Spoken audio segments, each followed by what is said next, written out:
All right, I am back. We'll get our other people back and hanging out with us. Sorry about that. The Facebook has a technical limitation of 8 hours for streaming, so we had to jump off. We'll jump right back in here. Say hello to Rachel. She's back with us. Guys, sorry about that. So We make sure our friend Stephanie knows what's happening. so yeah, I'm just super stoked. Thanks for laughing, Quentin. That's just the game that you have to play. When you stream for 12 hours, apparently you're gonna hit some limitations with everything going on. So that's hello, hello. Hello, RJ. Quentin, how are you?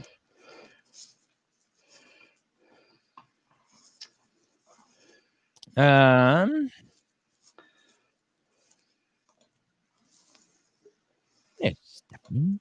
Hello. That's what happens. You and I both are so excited to have her join. So, like, one of us is clicking her on, and the other, a half second later, is clicking her off. Yes. Let everyone know that if someone wants to go post in the other feed, this new one, new link. Stephanie, you want to share your screen again? Yes, I can do that. Kylie Love Mapped. Kylie, you asked a question earlier. You got to help with it. Oh, Kylie, you're the one that's been helping with Mapped a little bit. Thank you for that. You asked a question earlier. I forget what the question was, but it was a good question. So if you still have that, let me know. We broke the internet. Yes, we did, Jonathan. All right, so we'll get our screen share back up here. So what I was mentioning before we got cut off was, right, when you add, we're not planning on replacing the MSAR. I think obviously AAMC and medical schools have a very good relationship. The MSAR will probably have data that we'll never be able to get. Hopefully, maybe one day, but what use this is number one, building a school list, and again, we'll be able to know who you are. Premeds are famous for breaking the internet, just the AAMC websites. We'll know who you are. We'll know where you're from. We'll probably at some point ask for stuff like, where did you go to high school? Where did you grow up? So that we have some information to go, well, why are you applying to this public school? You're not a resident. Oh, but wait, you said you went to high school in that state. You probably have strong ties, so you're good there. We'll be able to give that feedback directly to you. Again, giving feedback to go, okay, we know the courses that you've entered. We know that the school that you, yes, Tanvir, this is the live one. We are live. We know that based on the school that you just added, it requires statistics. It's not a normal prereq, but they want statistics, and we'll be able to flag that and say, hey, you need to be able to take statistics by the time you matriculate. So we'll be able to have all that. Include mission statements that they put on the school website. We'll have all of that stuff. I have all of that stuff in a database already. Most of that stuff should be available when we launch, John. Even though, as we talked about earlier with Dr. Nakai, most of those mission statements are pretty generic and very similar. But yeah, so we'll have that information, and I would love for schools to give us inside scoop of information, and honestly, we'll be able to even have some bigger information, assuming students are using this and letting us know, right? Oh, I got into these schools. We'll be able to have the data to go, hey, like these are the pictures that we're seeing from schools and students applying to these schools, and who's getting in and who's not, and potentially have some data on that. Ashley lasted longer than AMC on registration day. Oh, poor AAMC. We love you. All right. So that's school list and why the school list is important for what we're hoping to do here. Yeah, so I think that this is the majority of the super direct features. I know the other things we included in just kind of the highlights of the wireframes. We skipped over, we are going to have resources, and I think, Ryan, you alluded to that, so I don't know if you want to speak to a couple of the resources that will be listed, or just ideas around the other resources that we'll have access to on that page. Yeah, nothing too spectacular, just normal stuff, right? A lot of just frequently asked questions, what the FAQs are, definitions of things like what are rolling admissions, right? How many students don't know what rolling admissions are? What is CASPer, right? We'll have all of that information there, everything that you need to know to get it done, right? At the end of the day, this isn't to replace pre-health advisors. This isn't to replace you getting advice on your journey. This is to remove the really simple, basic questions that are asked all day, every day, to remove those questions. And now when you go to your pre-health advisor, they can see, because you can give them access eventually, right? That's not a version 1 feature, but eventually you'll be able to give them access to your mapped account, like the backend data, and they'll be able to see and go, oh, okay, Kelsey, I can see where you're struggling. Let me give you some feedback here, there, everywhere. And now you're not wasting time typing everything up and emailing it to your pre-health advisor, or wasting the first 10 minutes of your pre-health appointment when you only have 15 going over all the things that you've done, because all of that stuff is there already. That's where my love of technology and knowing what technology can do, like, we can solve all of those problems, and now we can help you with the deeper stuff. Definitely. So I think those were the majority of the features that I think we wanted to highlight today on a high level. I would be happy to dive into anything, any modules any deeper, or discuss some future things that I know you guys are looking at, kind of based on feedback of the students as well. But yeah, I can open it up to, I'm happy to answer anything deeper, or just open it up for whatever you guys want to do now. Yeah. So here's a question that popped up. All right. Do you have to retake courses with a C-? It depends, right? That's the problem. Some medical schools may be okay with a C- in general chemistry. Some medical schools may not be. I saw something random the other day, like one school doesn't consider anything less than a B- in their prereqs. So it just all depends, and we should be able to have all of that data in the school. And a lot of it may come from you too. It'll be crowdsourced information. You're like, hey, I heard this, and then we can confirm it and we can add it to our database. So again, pre-orders for this, we're expecting this to go live fall of 2020, so not too far away. It'll be a version 1. It'll be a lot of what we talked about now, and then we have a ton more features that we want to build in and to build out to really make it as robust as possible for all of you. There is a pre-order special to where you can buy now. What price did we settle on, Rachel? You will be able to purchase 1 year of access for $49.90. So just to give you guys some perspective here, we think that $6.99 is probably the right price point long term. For us to keep it affordable for you, but to keep we got to pay ourselves a little bit of something to pay bills and have a roof over our head, and to keep building it, right? We want to keep making it better. Within a few months, if it's $6.99 a month for 12 months a year, that's going to be in the neighborhood of $84 a year. But we want some people to enroll early. We're figuring the people who enroll early are people who already have an established rapport with us, in the sense that you can be straight with us and we want it. So it doesn't have to mean that you super duper love us, although I hope you do.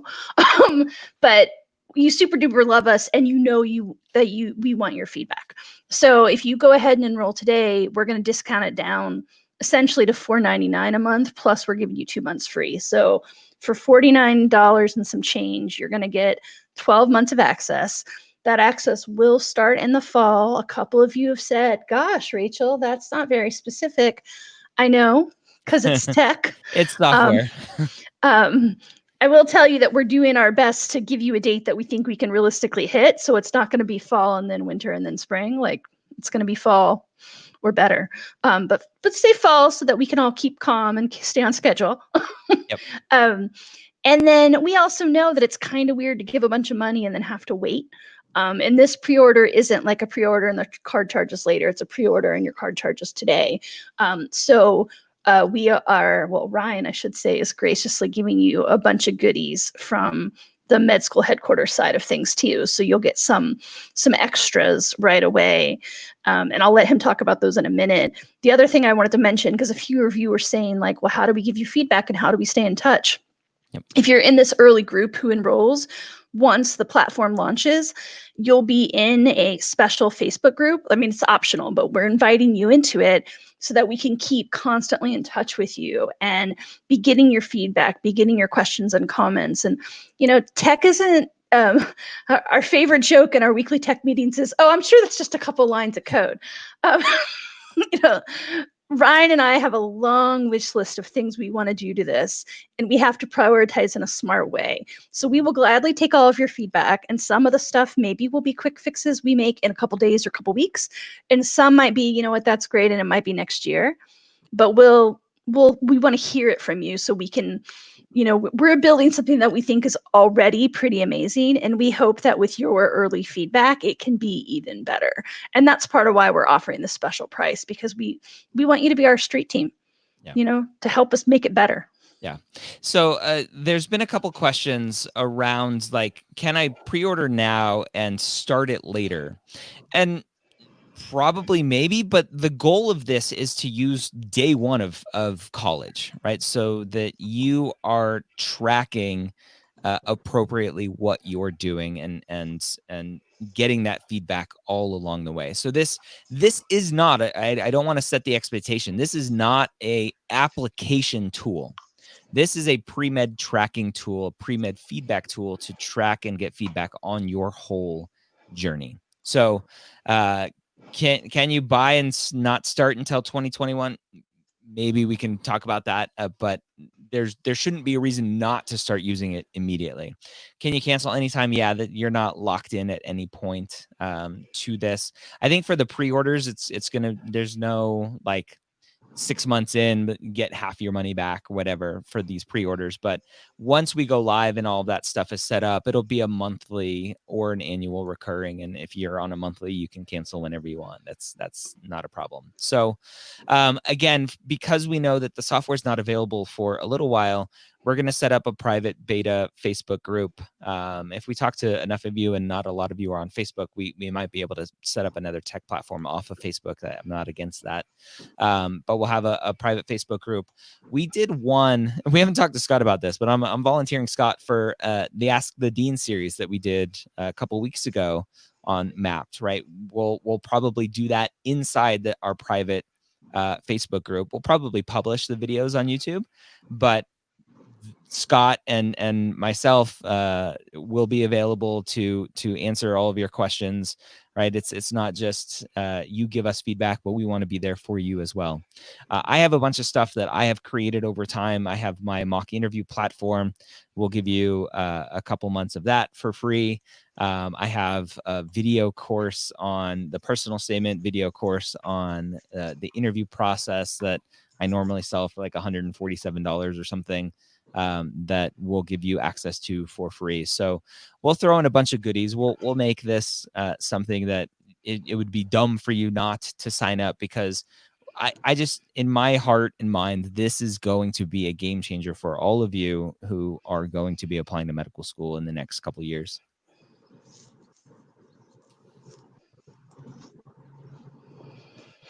Charles, I am now part of Mapped. Thank you, Charles. Kylie, thank you for pre-ordering. How many pre-orders do you have already? That's a good question. I don't know. Let me go look. They're coming in thick and fast, man, which really delights us. I foolishly turned on email notifications thinking, well, what if a speaker has an emergency? Not realizing I was going to get a ding every time you guys enrolled. That's funny. Yeah. That is funny. We have about 50 new signups so far. So, yeah, I'm excited. Well, if there's nothing else you want me to highlight here, I can turn off the screen. Let's see. Okay. Yeah. There you go. When does pre-order close? Yes. When does it close, Rachel? Probably we haven't talked about that. How dare you? My assumption is either Sunday or Friday, next Friday. Yeah. This Let's say Sunday or next Friday? Short or long? Let's say long. Okay. Let's give people time to reflect. Okay. I don't like the high pressure sales tactic. It is a street team, right? So the price will go up. It doesn't mean you're going to miss the enrollment. It just means you may not get the extra goodies in the lower price. Yep. Tiffany just pre-ordered, just starting undergrad. This will be exciting. Awesome, Tiffany. Thank you for coming on the ride with us. Anshul, will this be useful for someone applying next year? I think so. For next year, yeah, because it'll be out for several months. It'll give you feedback. Hopefully that will impact your application next year. Again, this isn't an application tool, but the goal is that it can give you some feedback for that. Do you suggest this for someone who's currently applying? We really don't. So if you're thinking med school 2021, like you're in the middle of your applications now, unfortunately, this is probably not the right fit for you. But if you're thinking med school 2022, so I know it gets confusing with talking about cycles. I'm talking about when you start medical school. If you're thinking, I'm going to be in med school, I'm getting my white coat in August of 2022, then MAPT is going to be a good tool for you. If you're still hoping you're going to get that white coat in August 2021, this may just be coming out a little too late because we're looking at a release in the fall. Yep.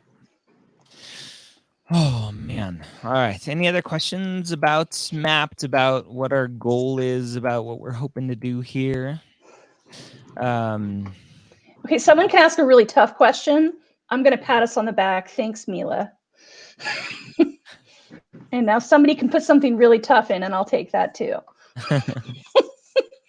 What was Mila's? I missed that one. Oh, where did it go? Oh, the best thing the best ever. idea ever. Yeah. Yes. Yeah. Yeah.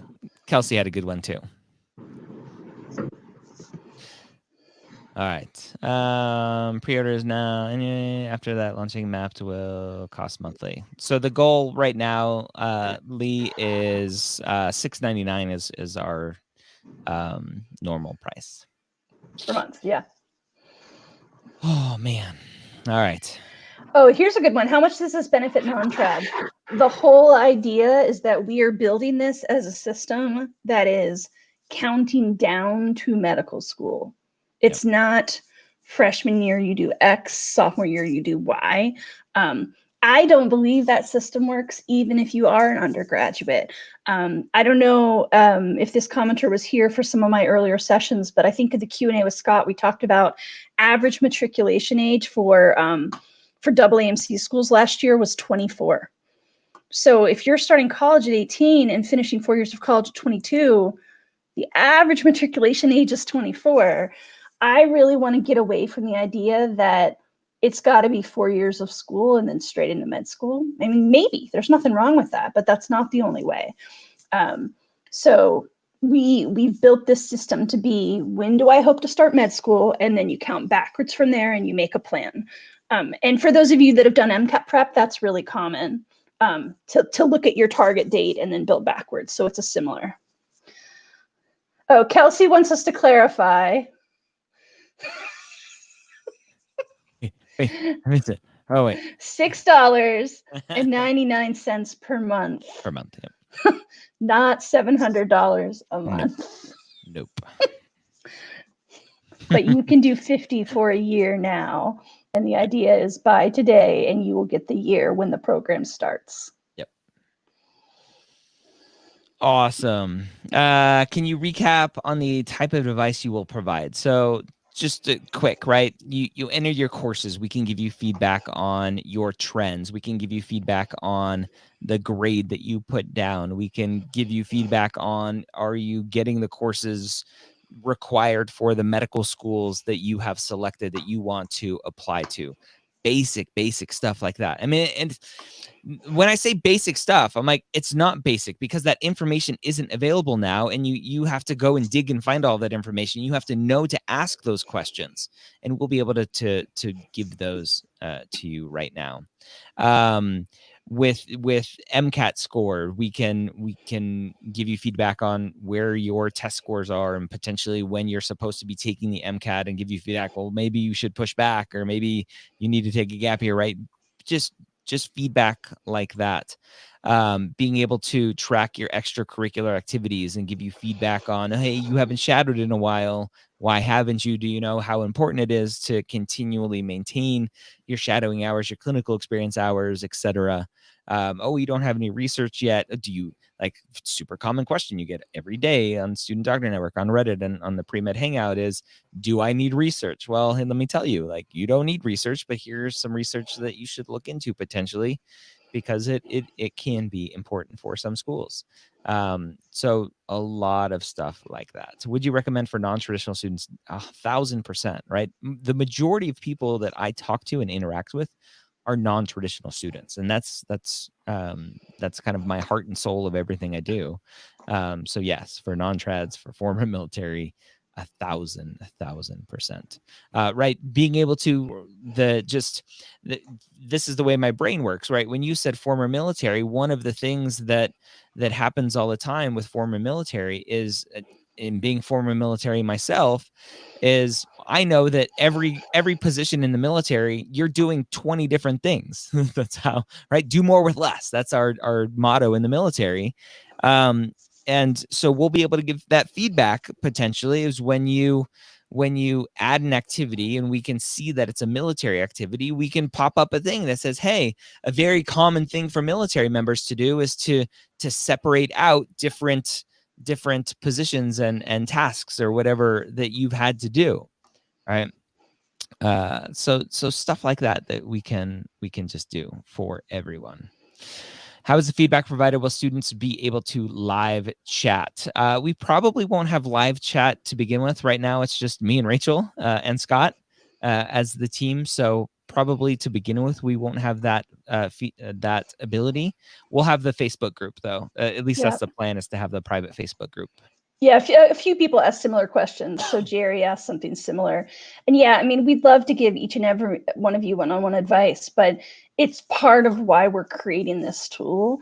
The reality is that one-on-one advice, because it's less efficient, expensive. It's expensive. Yeah. You know, like, I mean, we're not trying to be jerks here, but you know, we have bills to pay. So if it's actually the opposite. It's expensive, and we know that the majority of students can't afford it. And so I want to make something that can answer your questions without needing to spend several $100s. Right.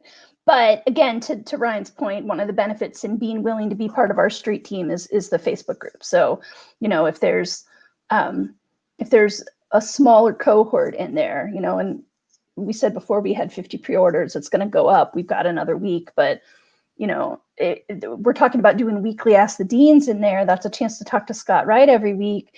If you're coming to those, or even just watching the replays, that's advice that you're getting from someone who would be, you know, that would be an enormous investment to book time with them one-on-one. Yep. I'm so excited. Me too. And I'm really touched that so many of you hung in. You know, we were excited to show this, and you know, I appreciate you guys staying and listening and being engaged, and I'm excited for those of you that ordered with us. Yep, definitely. So there is more to National Premed Day. We're going to be here for 12 hours total, started at 10 a.m. Eastern. Well, we have 5.5 hours still left to go. No, 4.5. 3.5. 3.5. 4. 3.5. 3.5. I can't do math because I've been on here too long. My mama said the computer's going to rot your brain. She's right. I thank you so much for everyone that's been here the whole day for as long as possible. I love all of you. You're amazing. Stephanie, thank you so much to you for your time, and to the Vault team for everything that you are doing to help all of these pre-meds as well. They were working on things today. Like, I was going back and forth with them during these sessions. Yes. They are hard workers over there. Well, thank you guys, and thank you for inviting me, and have a great rest of your stream. Thanks, Thank Stephanie. you. Bye. All right. So intermission, I think. Break time. Yeah. So we'll throw up our little break time logo. We'll be back in 30 minutes. Mm-hmm. I have a fun guest. We're going to do a mission accepted. So many of you potentially know about my application renovation series on YouTube where I review an application of a student who didn't get into medical school. We're going to do a mission accepted, someone who did get into medical school, and we're going to review her application. She was gracious enough to come on and share her story. So I'm excited for that. And then we have, what do we have after that? We have another blueprint session. So another great MCAT session. We have a Am I Ready to Apply, kind of a last minute addition to National Premed Day. Rachel, we still need to talk about how that information is going to get shared with Scott and myself. Oh yeah, I'll talk to you about it offline. We got a plan. We got a plan. We're going to just do some quick, like, yes, no, you should apply, you shouldn't apply, potentially. And then we have an amazing panel of students to wrap up the night with me at the very, very end. So I appreciate all of you for hanging in here as long as you have. If you've been here all day, amazing. If you haven't been here all day, go let your friends know. We lost a bunch of people once when our first stream died. So go let everyone know we're still here. We still want to party with you. So we got more fun stuff coming up. Yep.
Hello, hello. Welcome back to National Premed Day.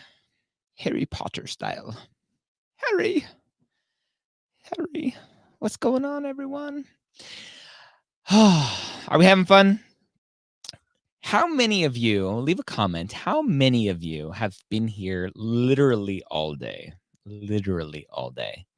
Rachel, I think we should give some goodies to people who can prove they've been here all day. I don't know what kind of goodies. Well, I'm going to get on stream if you're going to talk about that. I'm not going to just hang out in the back giving some things away.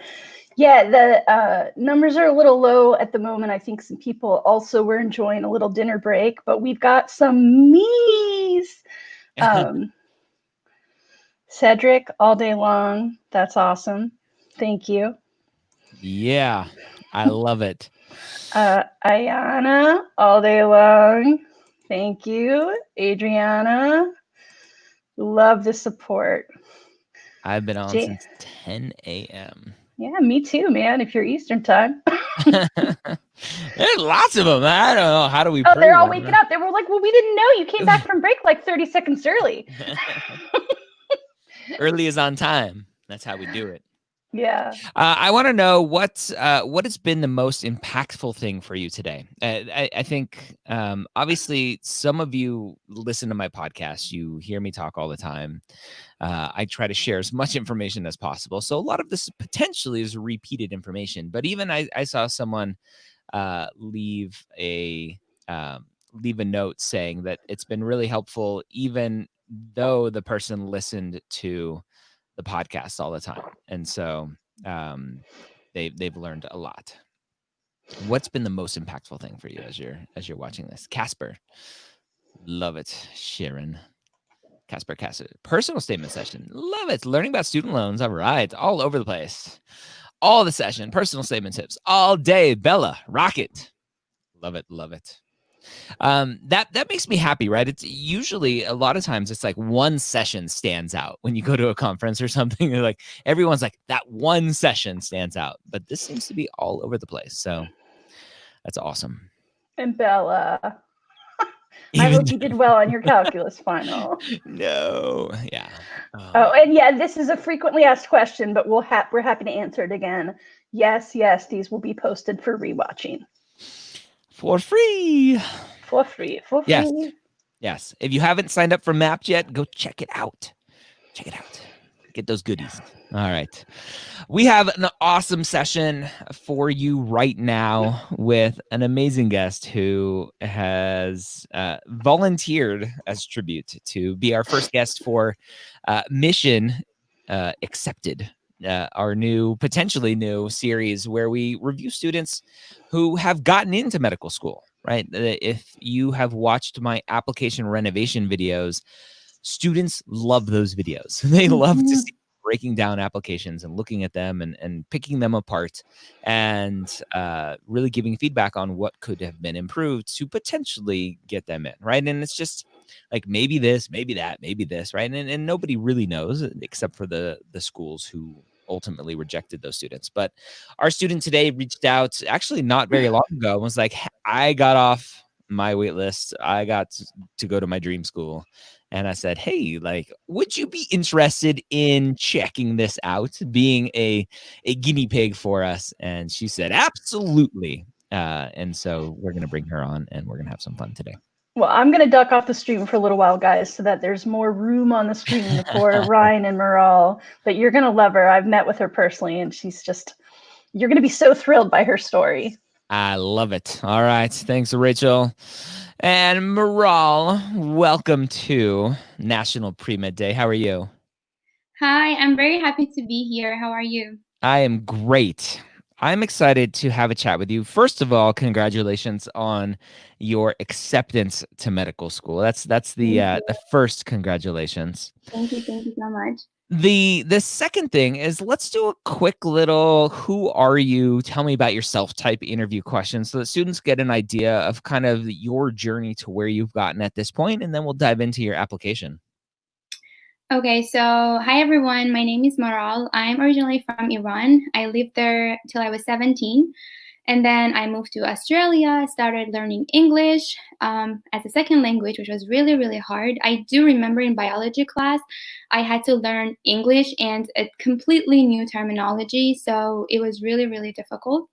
After that, after spending in Australia for 4 years, I moved to the US in Florida. And I just graduated from FAU with my bachelor's degree in biological science. And after waiting for numerous months, I finally got off the wait list for my top choice medical school, and I'm going to medical school. Yay! Yay! You're gonna be a doctor. Yay! That's awesome. Finally. What was it like did you get a phone call or an email from I the did. I school? did get a phone call. What was it like to get that phone call? Number one, like nobody answers like phone numbers we don't recognize anymore. So was it like, wait a minute, this might be the medical school. Should I answer? Should I not? What was it like to get that phone call? So I was waiting for a phone call from my university, but it was from a personal phone call. It was from a personal mobile phone number just because the campus is closed. Mhm. And I was debating whether I should pick it up or pick it not. And I was outside, actually. I was waiting for my grandma who was doing an x-ray, and I was waiting in the waiting room. So I was like, you know what, let me just pick it up. I picked it up, and the second the admission committee the admission director said, "Hi," I recognized her voice. I was like, "Hi." And then he tortured me for a good 5 minutes. He was saying, "Hey, so yeah, we got your letter of intent. We have your application on file. We heard you got into another medical school. We were wondering whether you're going, whether you're still waiting for us." And I said, "Yes." And I already paid the deposit for the other school. And they were saying, "So you already paid a deposit. Maybe it's best that you go there. We don't want you to lose money." They kept asking me whether I'm sure, whether I'm not. And I was saying, "Yes, absolutely. I want to go." And after 5 minutes, they said, "Okay, so you're accepted." So I was screaming in the waiting room. I was tearing up. I was super happy. I didn't believe it. It was all sorts of emotions, and I was super happy. I'm still in shock, and I will never forget that phone call. It was the best day. That's amazing. Congratulations. That's Thank the best stories I love are those acceptance phone calls. The students just Yeah. going crazy on the phone and then apologizing. I'm sorry. That's awesome. For you as an immigrant to this country, as English as a second language student, what was the hardest part for you through this whole application process? I would say probably navigating through the whole process and gaining the accurate information, because when I got here, I had no idea like what a pre-med is. From Iran or Australia, they didn't have such a thing. So I was like, wait, what is a pre-med? And then after realizing, oh, okay, I'm a pre-med apparently, I had to like look up their requirements, take the courses that were necessary. I had to repeat some courses. And then for the whole MCAT, I had so much struggle to gaining enough information, how to study, and then eventually how to actually apply. I didn't even know there was something primary application, secondary application. Everything was totally new to me. So Yeah. that was probably the hardest part. Okay.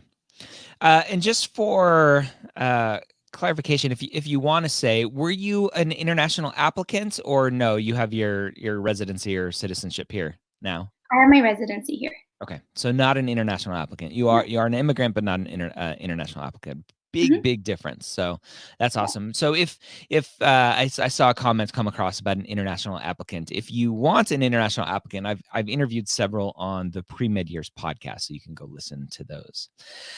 All right, you ready to dive into your application and see what we can see?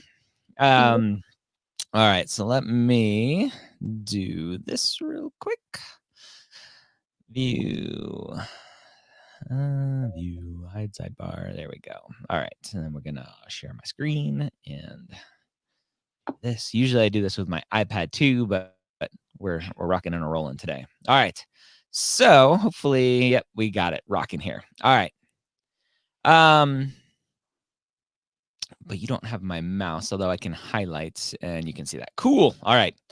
So we have your application. Thank you again so much for having the courage to put yourself out here like this to help so many students. Again, these applications are the application renovation videos, and hopefully mission accepted videos will be really helpful for students. So one of the things right away, right, we redacted where you're from, but you talked about it. So coming from Iran and coming to the States, a lot of people don't know that usually you're not classified as a underrepresented minority. They're like Iranians and Middle Eastern, like a lot of times you classify yourself as white, right? You have to classify yourself as white. Isn't that right? So yeah, there's no option for us. yeah. So when it comes to the application, like you're like in this weird spot, like, well, I'm not like white like Ryan. I'm not. So it's just a weird spot. And I wanted to flag that because a lot of underrepresented minorities, a lot of Middle Eastern people coming from the Middle Eastern countries and coming to the States applying, they think maybe they're at an advantage, but a lot of times they're not, because you can't really classify yourself as something other than white on the application. So that's just something I wanted to point off right off the bat. And so we'll have that there. You have your languages in here. English, obviously not used in your child's home. You spoke Persian. And we have your disadvantaged essay here. So you marked yourself as disadvantaged, right? And you have an explanation here. So let's read this real quick. So I was born and raised in, and we redacted some of the locations and stuff. Your city lacked proper educational, social, medical standards, ended up emigrating by yourself to another country. So right away, I'm like, oh, wow. Like that obviously takes a lot of courage, a lot of guts to move out of your home country by yourself. You mentioned it, I think, later on, but you didn't mention it here at the what age you had moved. I think it was 17 that you mentioned. Yeah, I had it in my personal statement. Yeah. You remember when you first started junior high school, I did not understand what my teacher was talking about. I was an immigrant. One of the most difficult obstacles we face is the language, right? So just a very obvious thing where language is a huge barrier. It's impossible to understand what's going on around you. New culture, new language. So obviously that puts you at a disadvantage when you're, especially in these formative years, as you're trying to figure out what it is you want to do and how to do it. So being frustrated, left out, even shy to say or write something wrong, right? So this is, I love ESL students, but like, I just watched a lot of TV and I learned English. I love that, right? Read, talk, watch TV, did everything possible to learn English. So you're just painting this picture of being an immigrant to a new country, new culture, new language. So awesome stuff here. Now, again, kind of this weird situation where you're the only person in your family who speaks English. So it's not even like something where you can continue to get support and reinforce that new language. Financial instability, obviously really hard, especially with everything that's going on in Iran with sanctions and everything else. I've talked to several students who, like, they were getting support from their family, and then with sanctions from the U.S. government, all of that money kind of went away. So it's a really hard situation.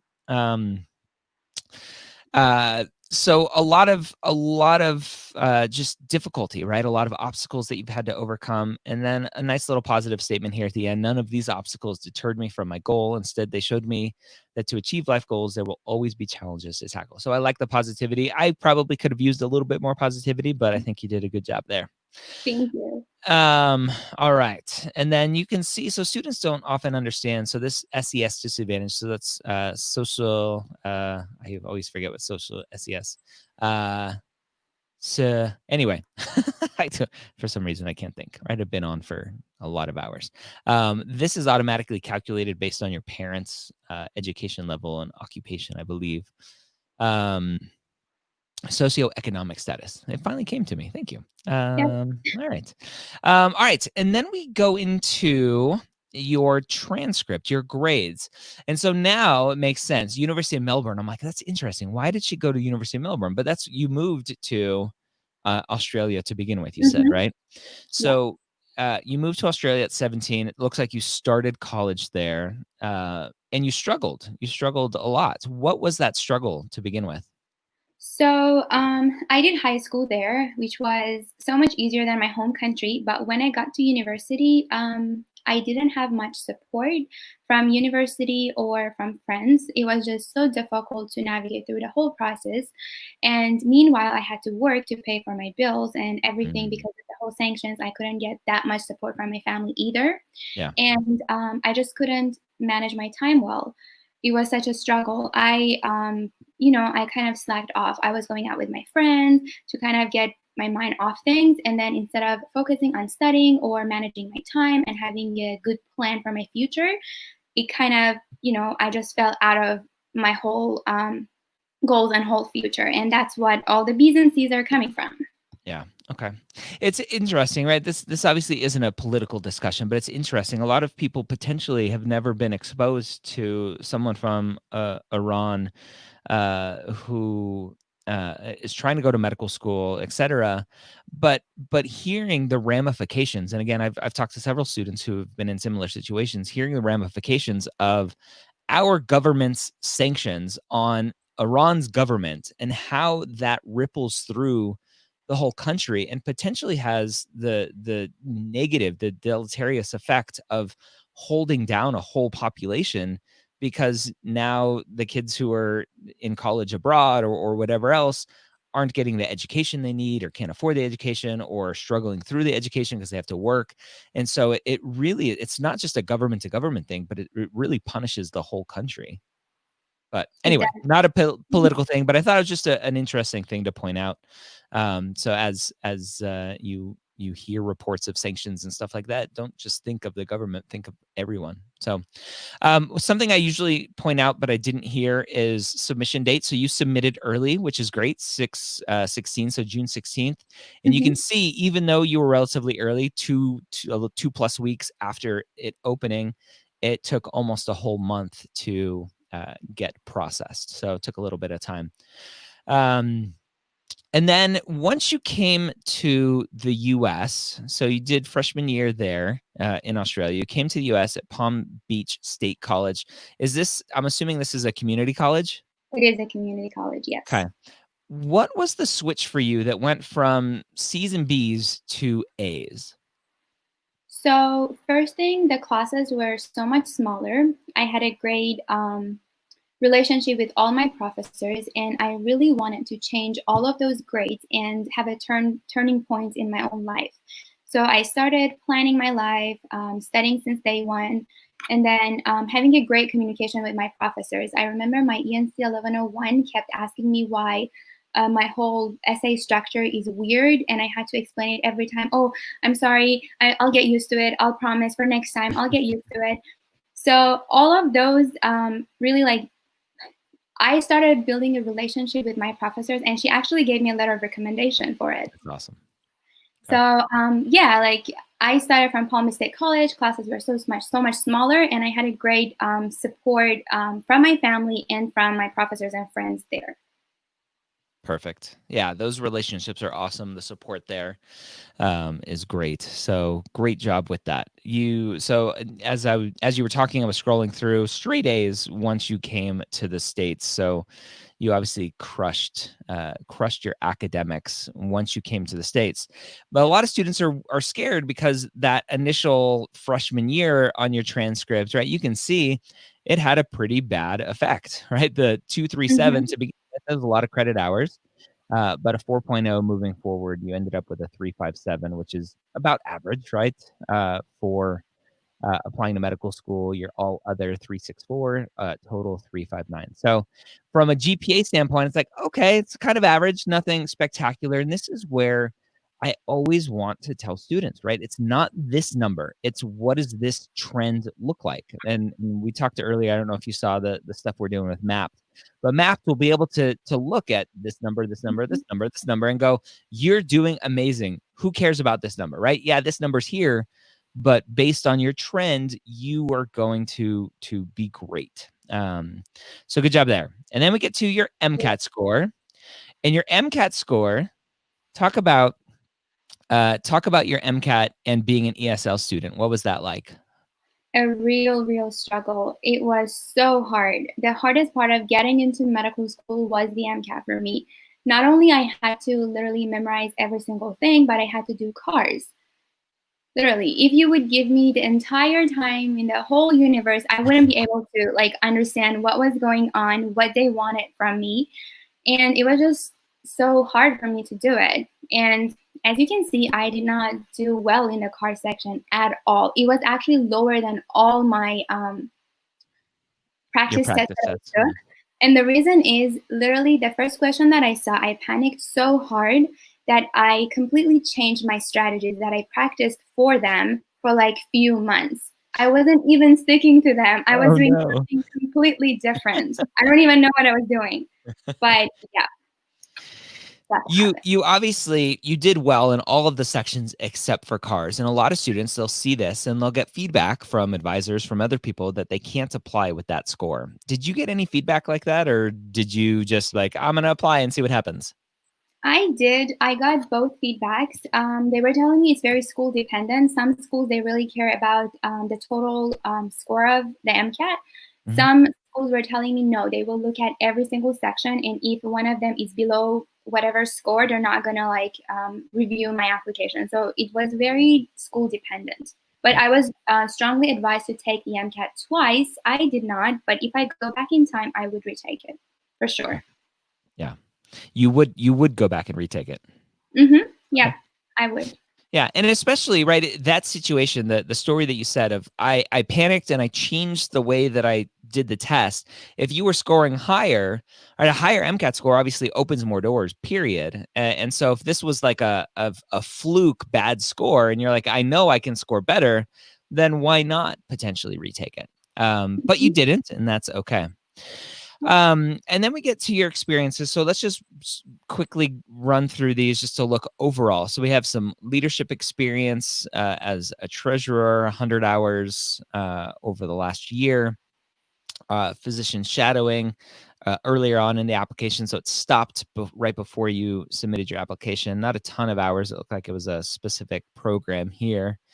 So that's shadowing. You got more shadowing here, 45 hours a year. That's a few months before that. And we have chemistry bonding leader, whatever. What is that? Is that like a TA kind of thing? Yeah, it's like, yeah, that's how they call it. It's a bonding session, just because chemistry is related to bonding. So that's how they call it. That's a great nerdy title, a bonding leader. So you can see, obviously, you're a leadership position teaching that. A lot of people put these kinds of things as leadership positions. It's interesting. Sometimes I typically don't recommend leadership for teaching because there is a separate teaching category. So but that works for that. And then we'll look at some of these descriptions a little bit in a minute, because those stood out to me. We got some research, some sea turtle research, right, which is great, right? You don't have to be in a lab working the micropipette. Any research will work. We got president's list on here, which is awesome. Some medical and clinical experience, which I wasn't up earlier, but we have some here for, looks like a quick little trip for 100 hours to Ghana. Some more medical clinical stuff here. Standardized patient. Interesting. So this is another one. A lot of students put standardized patient as clinical experience. I probably wouldn't recommend that, because it's not like you interacting with the patient, it's you interacting with medical students. And so it's not true like interaction with a patient. So that's interesting. It is definitely a clinical type experience, but usually for this categorization, I wouldn't count that. But it's an awesome experience if anyone has that opportunity. We have research, more research lab, 2018, some fundraising for, is that the same organization that you went to Ghana with? Yes, exactly. Yeah. Cool. Okay. Some more volunteering there, some more shadowing in 2017. So good breadth of experiences, and volunteering in the ER department. So you got some more classic experience there. And we got hobbies, playing the piano. So tons of experience there. And you have a little story there to go with it. All right. So as we quickly go through, a lot of people, again, if you've watched my application renovation videos, you know that I don't like just what you did. I did this, I did this, I did this, I did this, I did this, right? The job description stuff. And as I looked at your application, right, I immediately see stories, right? When I see names and quotes, I'm like, all right, there's a story here. Let me see what's going on.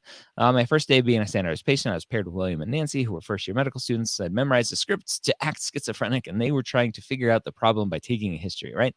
The story here is cool. You have earlier up here, you have, right, your first patient was a 3-month-old baby. The second she felt the needle on the test kit, she started crying so loud, and I looked horrified, right? The story, it's not, this is what we did. This is how many people we helped. This is like, I learned how to be empathetic. I learned how to be compassionate. You have stories here and examples here that back up kind of who you are as a person. Let me see if I have some other good ones here. Right here for this chemistry bonding leader, you have Kevin, a graduate student, also joined us. He made time for each one of us and gave us individualized feedback, even though it took me around 2 months to learn how to slow down my speaking speed. He was always supportive, right? Here, a student that you helped. Rose was an art major student who had difficulty understanding chemistry principles, but desperately wanted to receive an A in the course. And you have a story of how you helped her. It wasn't, as a chemistry bonding leader, I had to adapt to the individual needs of students and make sure that they were successful. I graded tests and I helped create curriculum, right? That's what most students write. I'm like, yes, that's what you did. But who did you affect? How did it affect you? Talk about those experiences. So you did a really good job focusing on the impact and not just what you did. So that was a great thing. And then we come to your personal statement, and again, if people want to pause this later on and look through these, they can. We come to your personal statement, and again, it shows that you're an ESL student, right? The grammar isn't 100% perfect, but it's going to be known, right? Coming from another country, coming to the States, being an ESL student, the person reading this is going to go, okay, like it's not going to be 100% perfect, and that's okay. So you start off with a story, right?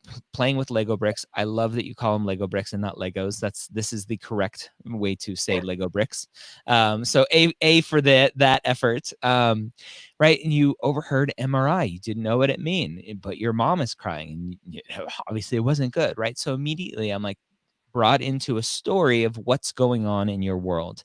And it's a story about your brother and how he was intellectually disabled and what that was like for your family and how that impacted you. So in the terms of like my personal statement book, right, this is your seed. This is the moment, the time in your life that impacted you to make you want to explore medicine. And you say, I wanted to be sure that other children with similar difficulties were ensured a more caring treatment, right? This was your seed. Now you have, it's a little negative because of where you grew up and the kind of paternalistic way that medicine was, how physicians, you said here, weren't completely transparent. And so it was a little negative towards that. I'll give it a little bit of a pass. I usually try to avoid negativity, but it made sense here. I understood why you were saying that. So you left the country. Here's where you said you left at 17. So you talked about moving to Australia, and then moving again here to the States. And you have an experience here where you get into a story of what you did and how it affected you. So you're on this, what looks like a mission trip, and what you did. So a little bit of what you did, but then you get into a story, which is great, right? This is what I love. I want to see who you are. And through this story, I can see who you are. Again, probably a little bit more quote unquote telling than I like, but again, being an ESL student, it's a lot harder to get to that showing way of writing a personal statement as an ESL student. So I think you did a great job because you got into the story, you showed what happened, and then you reflected on it and said, here, it was heartbreaking for me, made me feel powerless, but it also inspired me to have a passion to care for those in need of medical care, specifically for those who have no access to healthcare, right? You reflected on the story and why it was impactful for you. So this is a really good job. Again, another story here, shadowing. Again, being there has motivated me once again to work hard towards my goal of becoming a physician in order to have the appropriate knowledge and power to help someone in need of medical attention. I understand, right? I'm seeing what you're doing, how you're impacting, and why it's important to you. So that's good. And then you get into a nice little takeaway here. Conclusion: I want most to be compassionate, patient, honest, a good listener, observer, and caring. I have become aware of the lack of access to quality medical care in poor communities. I have realized that each person deserves love and medical care equally. All right, so you just a really good conclusion here. I can see obviously where you've come from, what you've experienced, what is important to you. Right? I can see that access to healthcare is important to you. I can see that a quality of care is important to you. So I know who you are, at least based on what you've told me. I understand a little bit of who you are. So really good job really showing who you are. And that at the end of the application renovation videos, the answer is almost always like, I don't know who you are. I just know what you want me to hear. And I don't think you did a bad job in that sense, right? You didn't try to sell me on being empathetic and compassionate and all these other things. So great job there. Thank you. You have your school lists. I think you did a good job, right? Being in Florida looks like potentially is where you are at. Obviously going to FAU. Florida has luckily a lot of medical schools that you can pick from. The out-of-state schools that you selected are private schools, which is great. Albany, I believe, is private.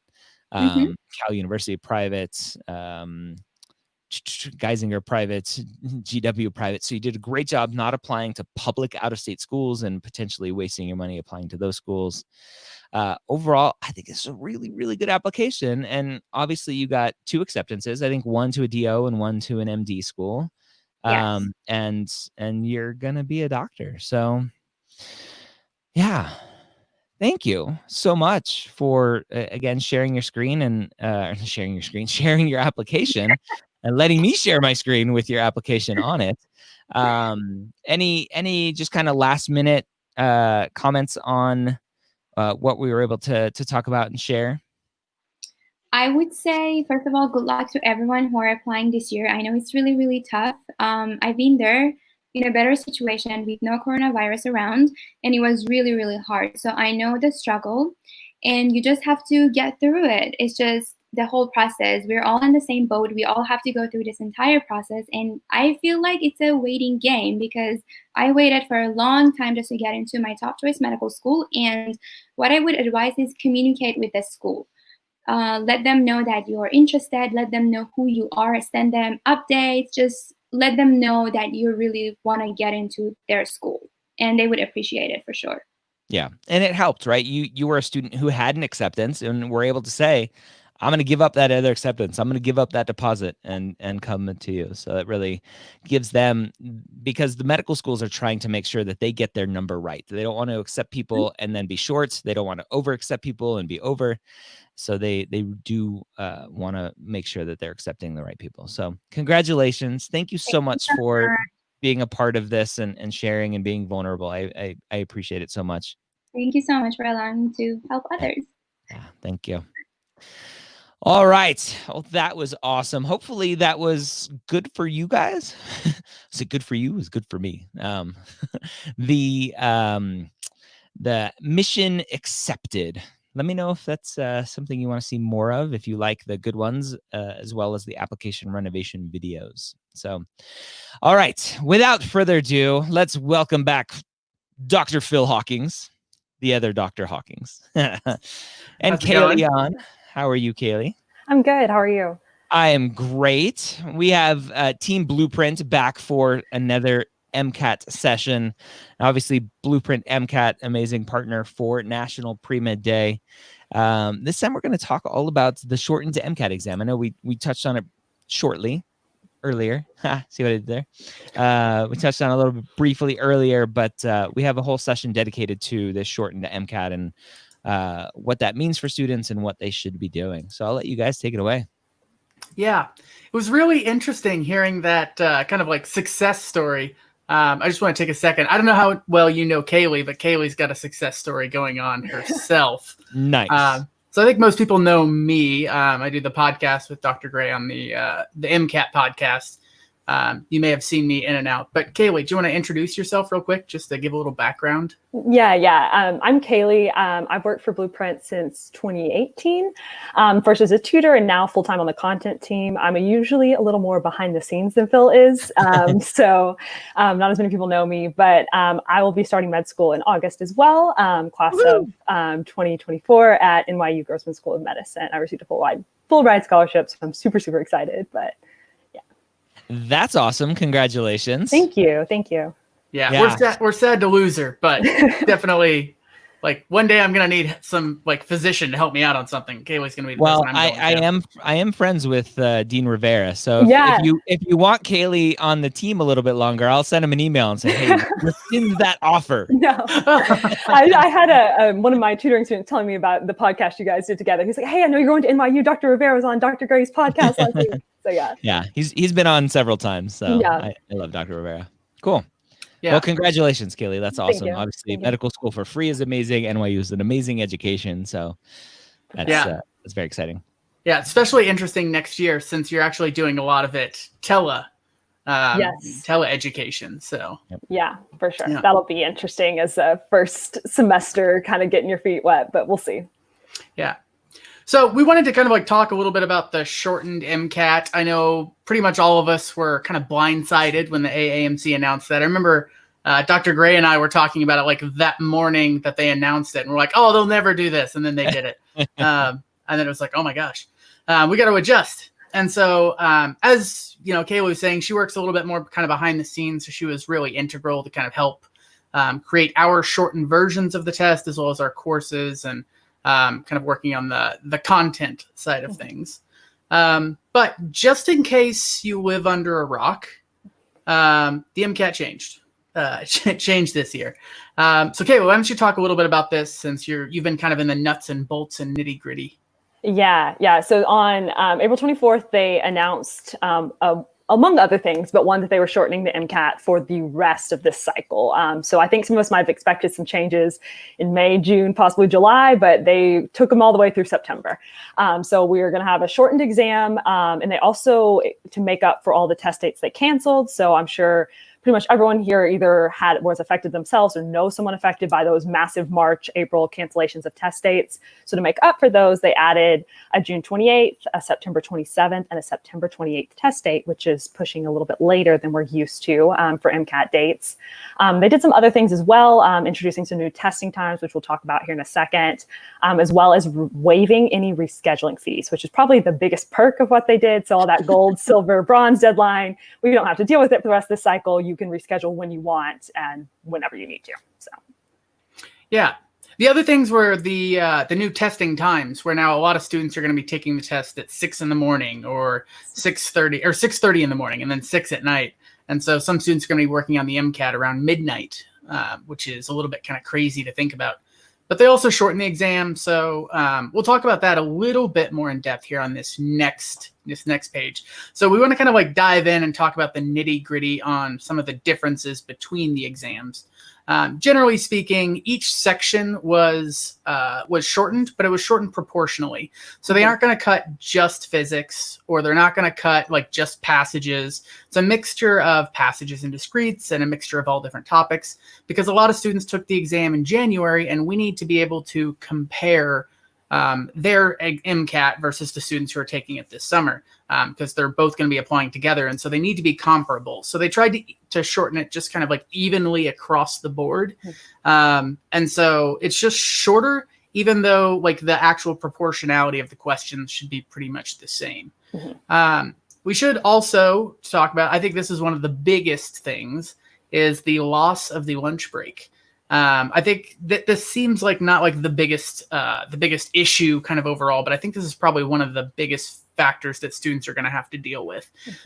Losing that ability to kind of take a break. That's a fact. I've had a lot of students taking practice tests under the new shortened conditions, and this is something that all of them have felt pretty strongly. The ability to, take a break and just kind of like recoup in the middle of the exam is something was really beneficial, and now we kind of lose that ability. The other thing is the exam is now, as we talked about, 7.5 hours was what it was before, versus now it's 5 hours and 45 minutes. and then the different testing start times. So 8 a.m. is how it used to be, but now it's 6:30, noon, or 6 p.m. start times. So it's all a little bit crazier. One thing is conserved with a new MCAT, and that is just how crazy it makes med students or pre-med students, and just kind of like adjusting to this. So a lot of students kind of see it as like, oh, it's shorter, it'll be easier. And I'm like, maybe it's a little bit, but you can't just, study less, because you don't know what exactly is going to show up on test day. If they cut biochem from the exam, then that makes it a lot easier to prep for, because that's just less stuff to study. But everything you had to study before, you still have to study now, because you don't know what's actually going to show up on test day. So we have some advice for students as they're trying to prep for the new test. And so these are kind of like a couple of the big things, and Kaylee and I will probably tag team these going forward. But adjusting for the lack of the lunch break, as I said, I think this is one of the biggest things for students. You want to make sure that even in your 10-minute, like your shortened breaks instead of the big 30-minute break, you still want to eat some food, which is going to be a little bit difficult. I feel like that 10-minute break is almost more chaos than an actual break, because now you have to like check out of the room. You have to like go to the locker. You have to like grab half a Cliff Bar, scarf that down, pee if you can, like stretch your legs for a second, go back in, check in, and then be seated all within 10 minutes. And you want to be seated before that 10 minutes is up. So it's kind of like a sprint around trying to do all those things. But the lack of food is actually, I think, an important thing. So whenever you think, your brain is pretty picky. It runs on glucose almost exclusively compared to like muscles and things like that. Think of the last time you were kind of like low blood sugar. Like your thoughts were probably a little bit cloudy, but I mean, you could still like walk, right? Like it's not like your muscles quit working, but your brains like kind of don't work as well when you're low blood sugar. So I definitely recommend like a Cliff Bar or something on that lunch break, or a part of a Cliff Bar if you can, as you're sprinting back to the bathroom and checking out and checking in. Yeah. One of my tutoring students this week actually asked a really interesting question. That was whether he could eat food in the other breaks as well now, since the lunch break is no longer like a full lunch break. So that's something I would recommend to students to reach out to their individual testing centers about, because for me personally, I wasn't allowed in my locker during the 10-minute break, but that's because I had the 30-minute break in the middle. So I definitely, if you think, it might be better for you to just eat your Cliff Bar over the course of the, multiple 10 minutes, if that might work better for you, feel free to ask for that. So yeah, and then the next thing is just adjusting to the time. I think this is going to be probably, in theory, the easiest, especially if you've already been doing some practice exams. So you've been training for that 7 hours and 45 minutes, and it just got a lot shorter. So this is like you were training for a really long race running, and suddenly you don't have to run as far as you thought you were going to. So I think timing wise, this should all be good news. Like Phil has already said, the time per question has really not changed that much. Sometimes it's on the scale of like a second, a fraction per second based on the section. So it's not crazy. They cut things proportionally, like he said, as well. So timing should really be in your favor, in just the sense that you were having to sit and take a test for less time overall. But you do need to practice with this new timing. If you are trying to do all of your practice exams at the full time, and then the first time you're exposed to this 5.5 hour test is on test day, it's probably going to throw you off just because you're not comfortable with it. Yeah. But on top of that, there's also the time like in the morning or in the evening. And I know a lot of students are not used to being like really cognitively active at like 7 o'clock in the evening, or 10 o'clock or 11 o'clock in the evening. And so I definitely recommend students, especially as your test approaches, to start to adjust your study schedule and adjust your sleep schedule. I've been saying this to all my students, which is something I don't say very often, but I'm telling students to, like, if your test is at night, you need to learn to stay up late and sleep in. So go to bed at like 2 in the morning and get up at noon. And that's not advice that I normally give to people if I'm trying to get them to be academically aggressive. But you want to be used to kind of like performing intellectually at those times. And so it's kind of a bummer if you've got the early morning test, but you probably want to like start waking up real early for that like week or two before the test. Mm-hmm. I know nobody likes getting that news of like, you need to start getting up at 5 just because. Nobody likes that advice. But I think that is something that is pretty useful.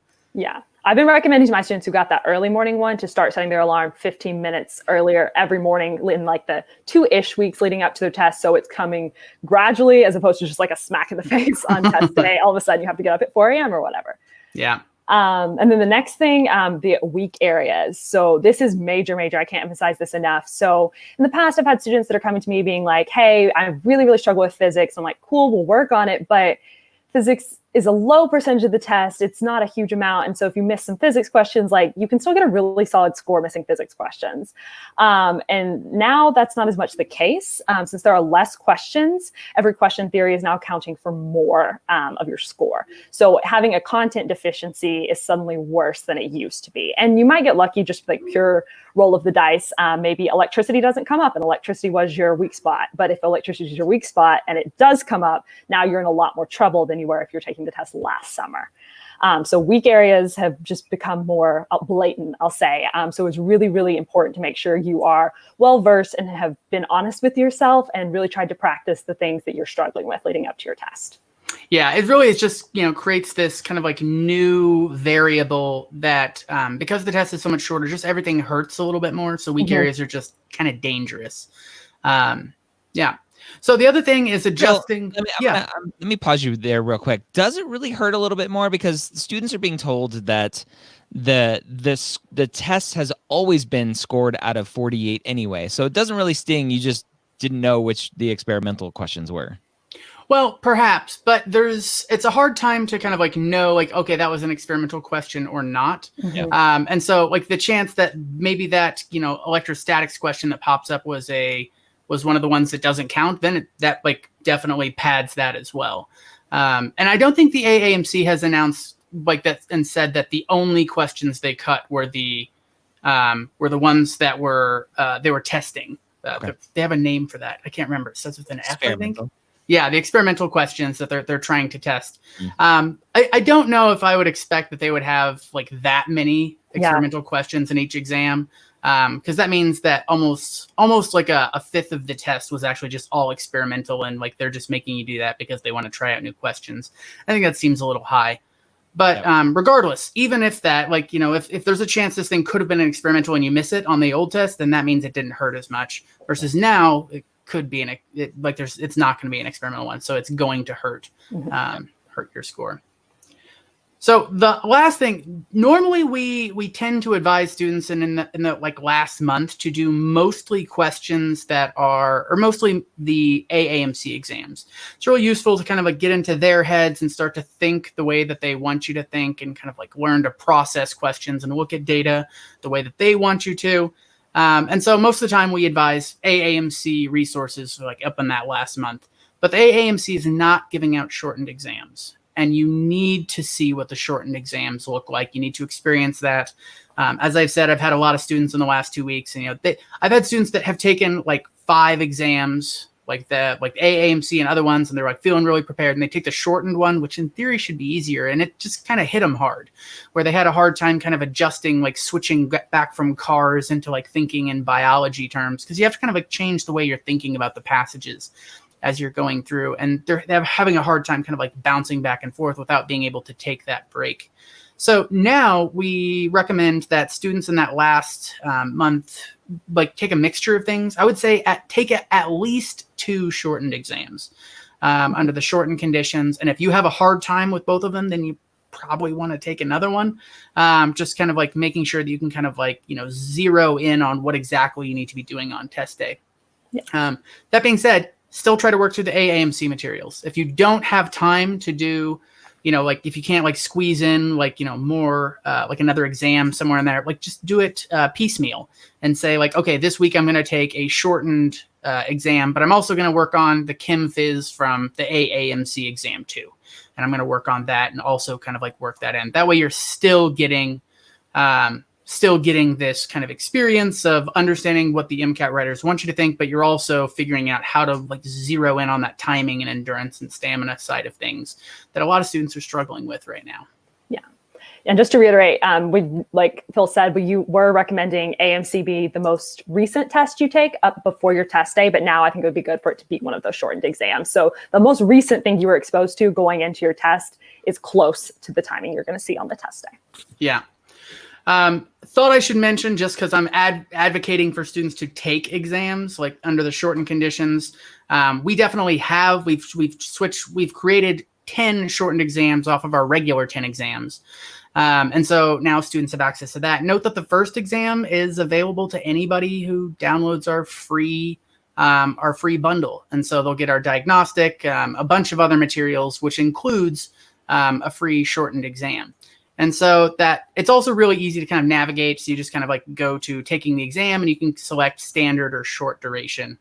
Actually, while we're on this is something I've been getting questions from a lot of students just in the past chunk of time is, do I think that they're going to keep the shortened exam in the future? And I do not think they're going to. So if you're planning on taking your test in January, then you should be taking all your tests in the full length version. And so that's still an option out there. But the shortened version is also out there for students who are needing to take a test sometime this summer, sometime this cycle. We also have like our study planner tool. We also have 6 months of access going to that. You can get up to 18 months of access. We also have 5 attempts on each exam, and then our analytics, which I think are especially useful for students who are trying to figure out what their weak areas are.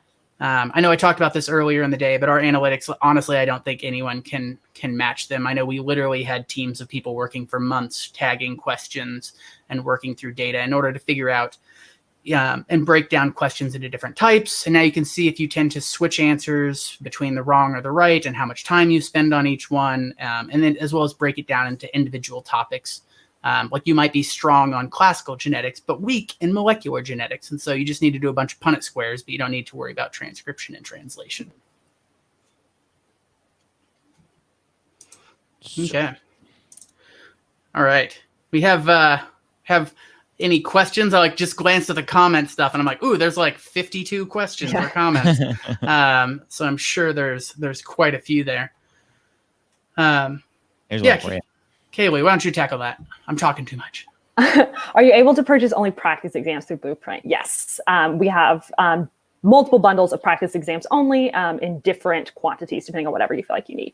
Yeah. So if you just need a couple, you can buy like a smaller pack, a medium pack, or you can buy all of them that we have. Yeah. You can get up to all 10.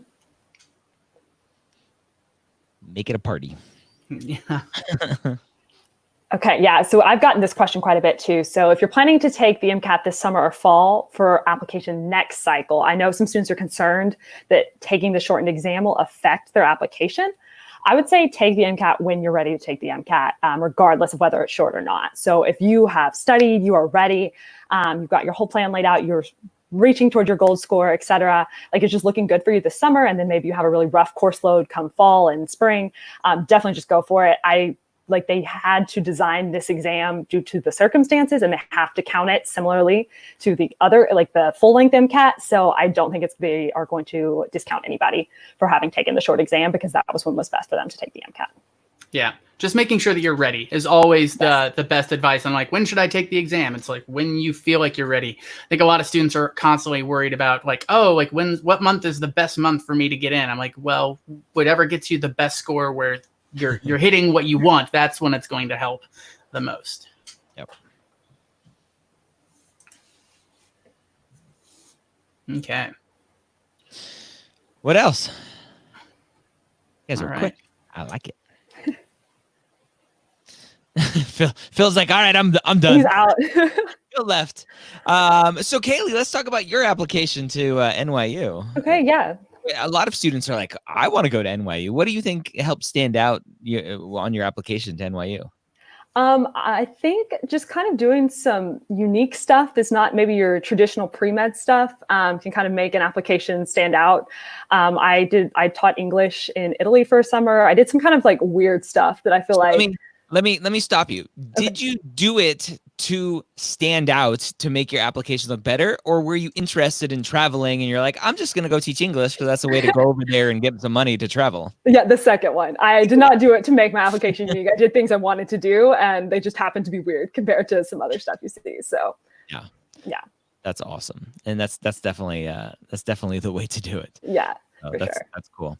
Obviously, the medical school is amazing. NYU doesn't have prereqs, so they like the weird applications. They don't have prereqs. They're very much a competency based application to make sure that you're competent enough to get into medical school. They're looking at graduating people early based on competence, graduating residents based on competence early. I've had Dr. Rivera on to talk about that too. So it's a really awesome community, great curriculum there. So for sure. awesome. Yeah. All right. Back to MCAT now that Phil joined us again. Yeah, flicker of something. Not sure what happened there. Yeah. So do you predict that all the discrete questions will show up in the same pattern in the longer exam? Yeah. If they altered that too much, that makes it not comparable between exams. And that's one of I'm sure the AAMC, like that's one of their biggest goals with the new MCAT is they need it to be comparable. And so whatever they can keep the same, they're keeping the same. Absolutely. Note that they did cut a bundle of discretes as well as cut like a passage from the science sections. Yeah, 2 passages. And so like they've adjusted it obviously, proportionally. And so we're just going to expect to have just 1 less discrete set and the 2 less passages. Yeah. Natalie, does Blueprint have discounts? You might want to reach out to blueprintprep.com. You'll have a thing pop up. You can talk to, it's going to be like Heather or Krista or Laura, and they can definitely help you out with that. I know we do some we do like a payment system and things like that as well. Just because we know students have, it's expensive to go through all of this. It's expensive to get good prep. It's expensive to apply. It's expensive to go interview at med schools. And so the whole process, anywhere where you can save some money is definitely beneficial. Something Kaylee, I'm sure is, I'm still hurting from my application, which was like a decade ago. So yeah, so that's definitely an option. Check into it. Also look into the AAMC's materials. You can get discounts on their stuff as well, which I highly recommend if at all possible. So I do want to mention that we also do have, our free trial accounts. So you can definitely kind of like pop in there and reach out and go to blueprintprep.com, MCAT or /MCAT-free-account. And that's also at the bottom of the page on that rolling ticker. Thank you, Phoebe, I'm guessing, who said that we do offer financial aid. I knew we did, but I want to be very careful before I start promising like, oh, it's free for everyone. You all get discounts. Yeah. No. Yeah. So yeah, reach out. We do have financial aid. Okay. All right. So Kaylee, you said you have several students that are kind of taking the MCAT and prepping for it now. Have any of them taken the shortened versions of?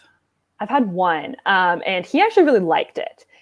So his score went up quite a bit. He said like he was really struggling to kind of just like buckle down and just stay focused for that over 7 hours, and it worked really well for him. So I hope that I continue to see that among my students. So yeah. I've had some students that were really excited about like taking the test at 6 p.m. They're like, oh, I'm a night owl. I normally do this. And then they took their first practice test that way. And they're like, oh, this was a lot rougher than I thought it was going to be, just kind of getting used to that.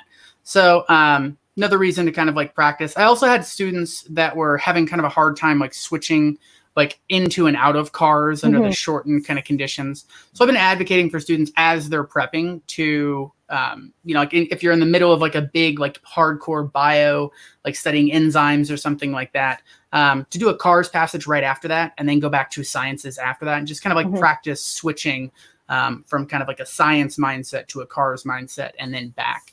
Yes. So if you're spending a weekend doing some study in some hard sciences, pepper in a couple of cars passages throughout the day, and that might help, kind of make those adjustments. For sure. All right. I just saw Lewis asked why am I not practicing med school or practicing medicine if I went to medical school? I went to med school because I wanted to teach. I was doing an MD PhD. I wanted to teach at a med school. Then I found out, like through interacting with my teachers, that teaching was like the vast minority of their job. And it was like 5 or 10% of what they were actually doing. Honestly, that was my favorite part of med school, was organizing study groups. And then we would like teach stuff to each other. And so I'm like learning about like osteolytic osteopenia and teaching that to everyone else. And I'm like, okay, well, like my favorite part wasn't learning or actually like interacting with patients. As much as I like interacting with patients, anytime I met with a patient and they'd start to like, they get diagnosed with diabetes, I want to sit there and like explain how diabetes works for like 2.5 hours and like go through everything and all this stuff. And that's kind of not how medicine works. They're like, you got 15 minutes, get in, get out, like, don't eat donuts, and then like get out of the room. So I definitely prefer what I'm doing now, where I get to dive in a little bit deeper, talk about all the nuance. Plus, I literally have the best students in the world. MCAT students are the most hardworking, driven students. I have a lot of friends that are teachers, and I feel really lucky because I don't ever have to worry about a student just kind of like glazing over and like blowing it off and not paying attention, because they're all choosing a very difficult path, and they know how difficult it is. Samina, I remember you as well, Samina, from the SMDEP program. That was a while ago. It's good to see a familiar face. Well, thank you guys so much for coming and joining us again and talking about this new shorter MCAT that is, as you mentioned, giving premature gray hairs to all of the students, increasing blood pressures, causing acid reflux, all of that fun stuff. So blueprintprep.com/MCATs, where you can find all of the fun stuff. Again, Blueprint MCAT, formerly Next Step Test Prep. Thank you so much for joining us today. Thank you. Yeah. Yeah. All right. That was fun. Now, something that I'm excited to talk with Dr. Scott Wright with. Am I ready to apply? So we announced this and students were freaking out. They're like, yes, this is what I want. Like, can I do it? I'm not applying this cycle. I'm like, no, just like wait. So we got a bunch of students applying for Am I Ready to Apply?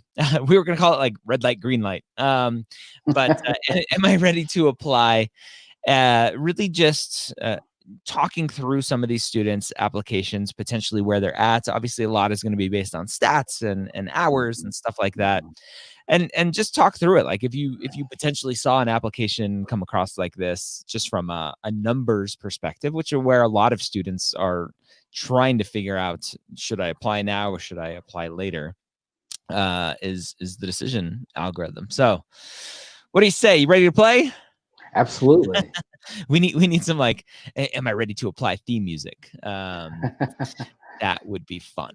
All right. So let me just ask you before we jump into the first one. When it comes to a student deciding for themselves, am I ready to apply? Right? They're asking themselves that. What do you think are maybe the top 2 or 3 questions that they need to be asking? Asking of themselves. I mean, that's I mean, I think that one of the big things, one of the big questions I think that students need to ask themselves is, does it feel right? That, I think science students are so apt to think about things in terms of spreadsheets and data and scientific analysis, etc. But I'm a real advocate for gut feeling too.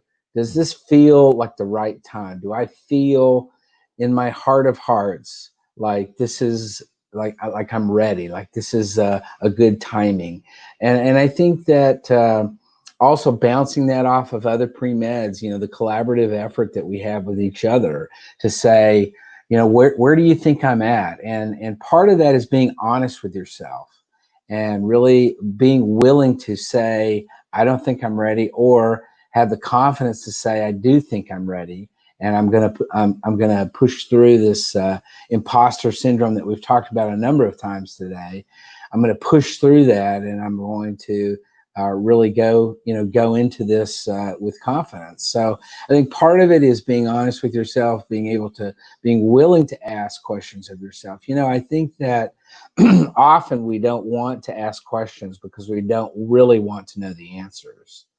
And so if you're talking to your advisor, or if you're talking to another student or others that you trust, and you're not really interested in what they're going to say, or you're afraid of what they're going to say, then that may be a good indication that maybe this isn't the right timing for you. Maybe you need to back off and think about taking an extra year, or taking an extra stab at it, when you are in a position where you feel ready. So I think asking the question of yourself is an important step to say, I think this is the right timing for me, and trusting those around you that you have confidence in to say, yes, I agree with you. This is the right timing for you. I think it's that fear factor thing that paralyzes us sometimes, in thinking, oh my God, I'm not ready, or oh my God, I'm on the precipice of this, and now I'm really freaking out. You know what I'm saying, Ryan? I mean, Yeah. you've been there. And it's hard, because it's like our anticipation that it is usually worse than the actual thing that we're anticipating. Oh, absolutely. Yeah. And so our brains are wired to be scared of that saber-toothed tiger. Now, clicking submit on an application, there's no saber-toothed tiger. You're not going to die, but the anticipation is just as real. Absolutely, it is. Absolutely. All right. Well, awesome. So let's dive in and look at. We're going to talk through some of these stories that came in. So the first one that came in is from a student. It looks like she's an immigrant to this country. She was a nurse in the Philippines back in 2008. Hasn't had the MCAT yet. Is taking it in September. I wanted to know what practice scores were, but she didn't send that. So she worked as a nurse in the Philippines. In the US, she works as a hemodialysis technician. So she's in a clinical setting, getting a lot of good stuff. She's a martial artist, which is awesome, for 5 years. She wants to stay in Florida. It looks like she's in Florida. No big red flags she mentioned. Her science GPA is only a 3.0 and cumulative GPA 3.13. Now, we've mentioned it a ton here, I think, of beating a dead horse. The trend matters. She didn't give us the trend. So let's assume it's flat, right? There's no trend up or down. So 3.0 science, 3.13 cumulative. She gave us a little bit of a personal statement. I'm not going to read that. And she thinks her clinical experience will help her stand out, being a nurse in the Philippines and now as a hemodialysis technician. Just based on that limited information, what kind of stands out as big question marks that you still have, and that potentially would say, maybe if this is the case, we should maybe hold off and do something? Yeah. Well, I have two concerns without knowing the MCAT score, and you said she hasn't taken the MCAT yet. She's taking it September. Okay. So it'll be a delayed MCAT score. Right. And so I think there's several issues that I would be concerned about with this applicant that might suggest that she's not ready to apply. One is the lateness of the MCAT. This is now this is an odd year given. We have to say that about this year. Timing is kind of thrown out the window right now because of the COVID and all the things that are affecting the timeline on applying and stuff. So my concerns, however, with that in terms of timing are MCAT. I'm wondering why she's waiting so late to take the MCAT, and maybe it's the timing with COVID and stuff. I don't know, but why is she waiting so late to take the MCAT? Secondly, is I have a significant concern about the GPA being so low, particularly in the science courses. This is where the rubber meets the road, really. I would want to know a little bit more about the background and specifically what courses she's taken and what scores she made in those courses. But this is a big concern for me, and this is not unusual. I think when we talk about applicants that are coming from different cultural settings or from a different model of education, that there can be some issues with regard to the transition into an American system of education, where they're not always, but there can be differences that can cause problems. I'm specifically also very concerned about the English speaking ability of someone coming from a non-English background. Now, she really didn't indicate that, but my suspicion is, coming from the Philippines, that she's not a native English speaker. And this can be significant. This can cause significant problems in a lot of ways, but most specifically on the MCAT, where it's heavily reading intensive and it's timed. And one of the questions that she needs to ask herself, if that's the case, about this issue of language, is what language does she think in? Is she thinking in her original language, or is she thinking in English? If she's still thinking and translating in her head, this is a big problem because of the timed nature of the MCAT. This can cause some real significant issues with finishing the exam and comprehension and stuff like that. So in this particular case, I would say probably not ready. Probably need maybe another year to really focus on the MCAT, to really focus on some additional upper level science courses that she can really show to a medical school, I can do this and I can do it at a high level. If she's doing upper level science courses at basically a B level, 3.0 level, then that really doesn't show a medical school that there's the capability there that they're going to want to see on those kind of courses, which is going to come as close as possible to being what she's going to face when she gets into medical school. So, yeah. So I would say probably not. Okay. It's interesting. I've never really thought about the whole, are you still thinking in your native language and translating and how that potentially affects you? That's an interesting it just question. Slows everything down, way down. Yeah. Definitely. Okay. Yeah. Awesome. Yeah. I think I would have those same concerns with that application or that applicant. Right. All right. So our next student is hopefully planning on getting at least a 510 on their MCAT score. They're testing September 11th. It doesn't look like they're applying this cycle, maybe. Practice scores are about a 506, so right in range potentially with that score that they want. Cumulative GPA of 3.5, science GPA of 3.2, but with an upward trend. First semester cumulative was a 2.9. Last semester was a 3.8.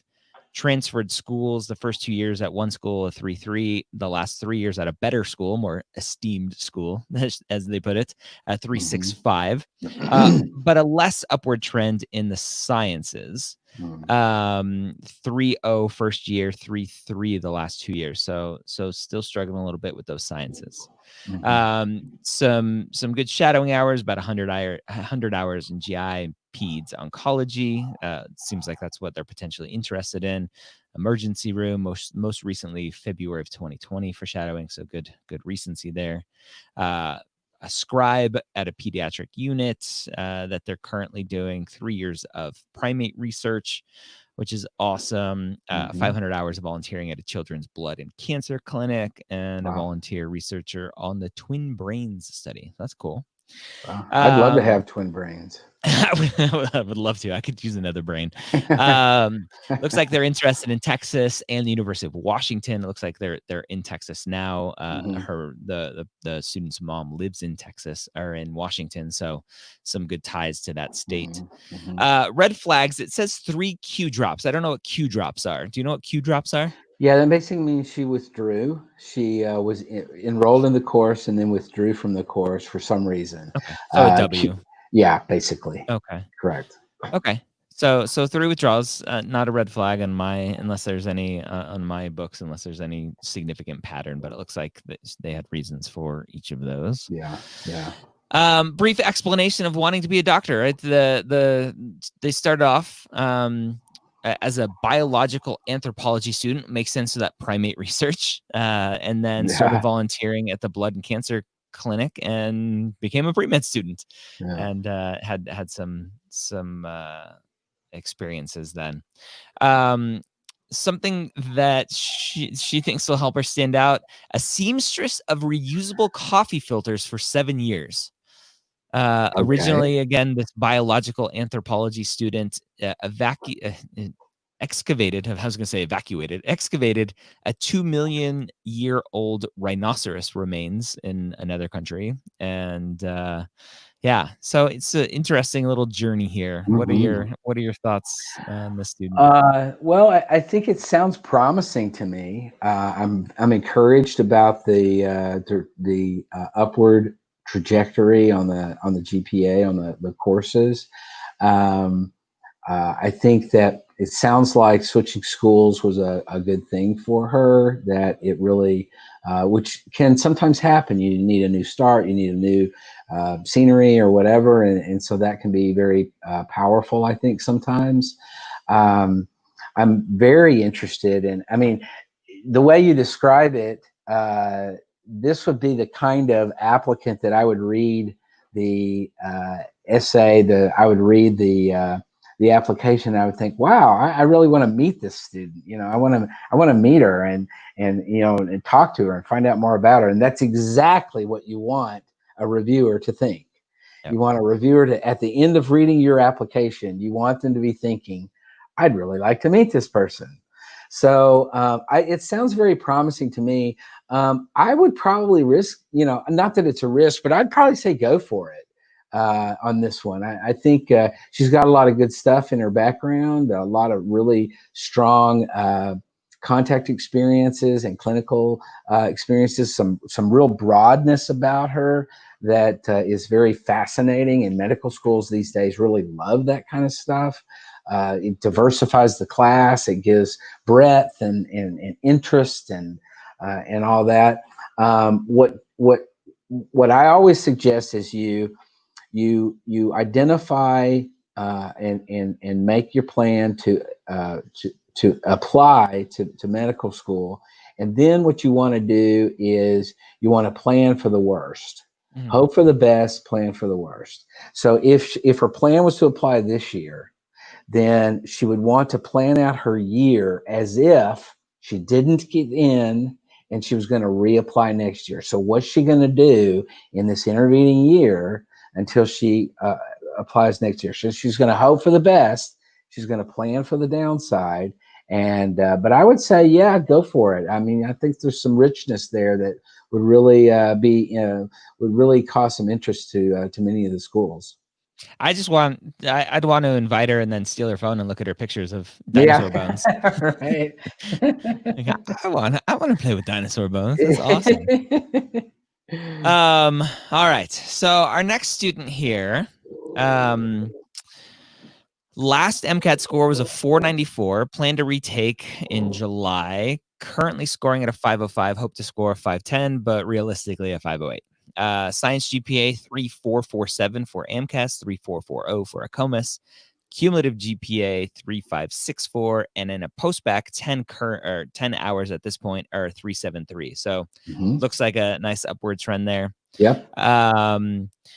Looks like 3,000 hours of clinical experience as a medical laboratory scientist, tutoring underserved kids for a couple years, worked as a CNA for 600 hours, crisis counselor, lots of shadowing, weightlifting. So lots of great experiences, it looks like. Really long school list. Looks like mostly osteopathic medical schools, which is interesting.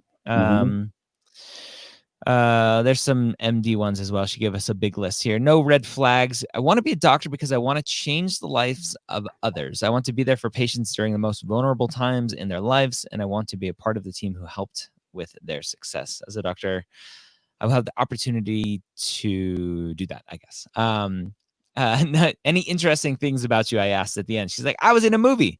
I had a role and worked with professional actors and actresses, an indie film about Detroit. I even had a couple of wow. lines. That's awesome. Oh, wow. Scott, did you know I was in a movie as well? I did not. Yeah, now you know. I was in Fever Pitch, Drew Barrymore and Jimmy Fallon movie.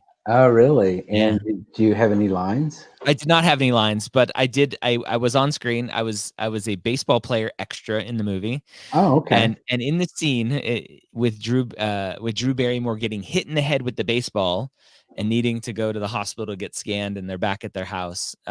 Somebody calls Jimmy Fallon and says, "Turn on the TV." He turns on the TV, and it's like a Sports Center replay. In that Sports Center replay, that's me pitching. Oh, wow.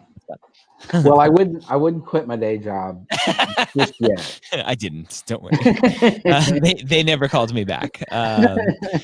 So, what are your thoughts here with this one? So, I think it sounds promising. I think the numbers are there. The MCAT sounds like it's in a good area. Sounds like she's got a plan to move forward with that and to improve on that. You said, I think you said kind of hoping for shooting for a 508. Is that what you said?